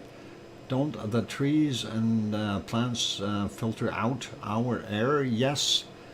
they do take a lot of that carbon out of the atmosphere, and they basically turn it into energy that they use and consume and give us oxygen for the process. But still, there is, there's too much of it. What happens during a volcanic winter? There's not enough sunlight for those trees to be able to make leaves, and if they have no energy to make a leaf, then that cycle is kind of gone, right? Then we have to take a look at what happens, if our big areas, and everybody always says, so why do we allow people to clear-cut trees? Because they are greedy, and there's politicians and big dollars involved, and our consumption of natural resources hasn't been thought through completely, unfortunately. And that is my viewpoint on it anyway. John Raper, that's one way of putting it, a very simple word: ignorance, not understanding the full scope, the full picture. It's driven by ignorance and greed, and it's an unfortunate thing. You take a look at the Amazon rainforest, okay? It's not just the Amazon, though. The other area that you have to take a look at is British Columbia and Alberta, and actually most of the prairie provinces, and that also includes the United States prairie provinces and the Midwest. There used to be a lot of shrubland there, and of course in a lot of those places that had huge trees were all chopped down. And again, it's just like taking out all the buffalo because somebody considered them a nuisance, and then good food and whatever, basically drive things to extinction without thinking. And that's humanity. Unfortunately, we can't really fix that, and nobody wants to listen, and especially the ones with really big dollars, and that's the way it works. Anyway, let's end this on a more positive note. Clear land to plant for food. That's kind of what they've done, and they've changed the planet. But the planet will get back at us. It will. It's going to shake us off like basically fleas on a dog, and do its thing. Anyway, yep, I am here. You're late, Bob. Bob, what is your excuse? We want to hear it. Bob, tell us why you're so late, Bob. You just got in here, Bob. Bob, why are you late, Bob? It's okay, Bob. We forgive you. I've been here. No, you weren't. You didn't take care of scorch sheets or anything. You're fibbing us. Okay, Thor says, had a good day here in Vigo. Walk on the beach and having coffee at a nice little cafe. Going to visit a museum or two tomorrow.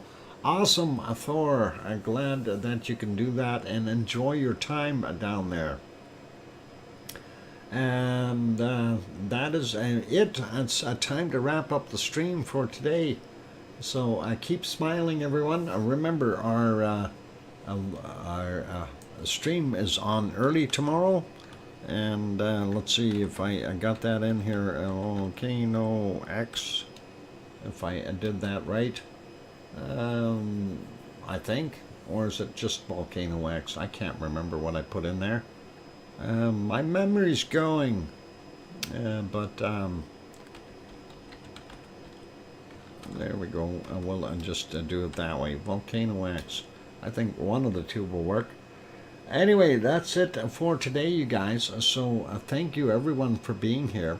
There's your hours for our stream, and hopefully everyone can enjoy that. And thank you to our moderators, Arizona Snowman, Piggy, C&D Boy, and possibly Gary 24/7 Live, AZ Skies, Lucas Snow, and Joseph Fields, Texas. Thanks, moderators, and appreciate that. Also, thank you to Sue for her part in getting the volcano report out and things like that. Thank you, Sue. Also, thank you for all the other good stuff that everyone else has thrown in and added in. And of course, remember that the whole stream is because of you guys. So it's always what we need is, input from everyone. And you're all welcome to do that. Sue says, good night, Doc, and everyone. See you, lava lovers, tomorrow. That is exactly what we're going to get to. Thank you, everyone, for being here. Be good, be kind, and take care of yourselves. And only one more thing to add. Please, please, tell your loved ones that you love them tonight, for tomorrow is never promised. I'm your host, DrFox2000. Good night, everyone, and take care, and we'll see you all tomorrow. Oink, oink.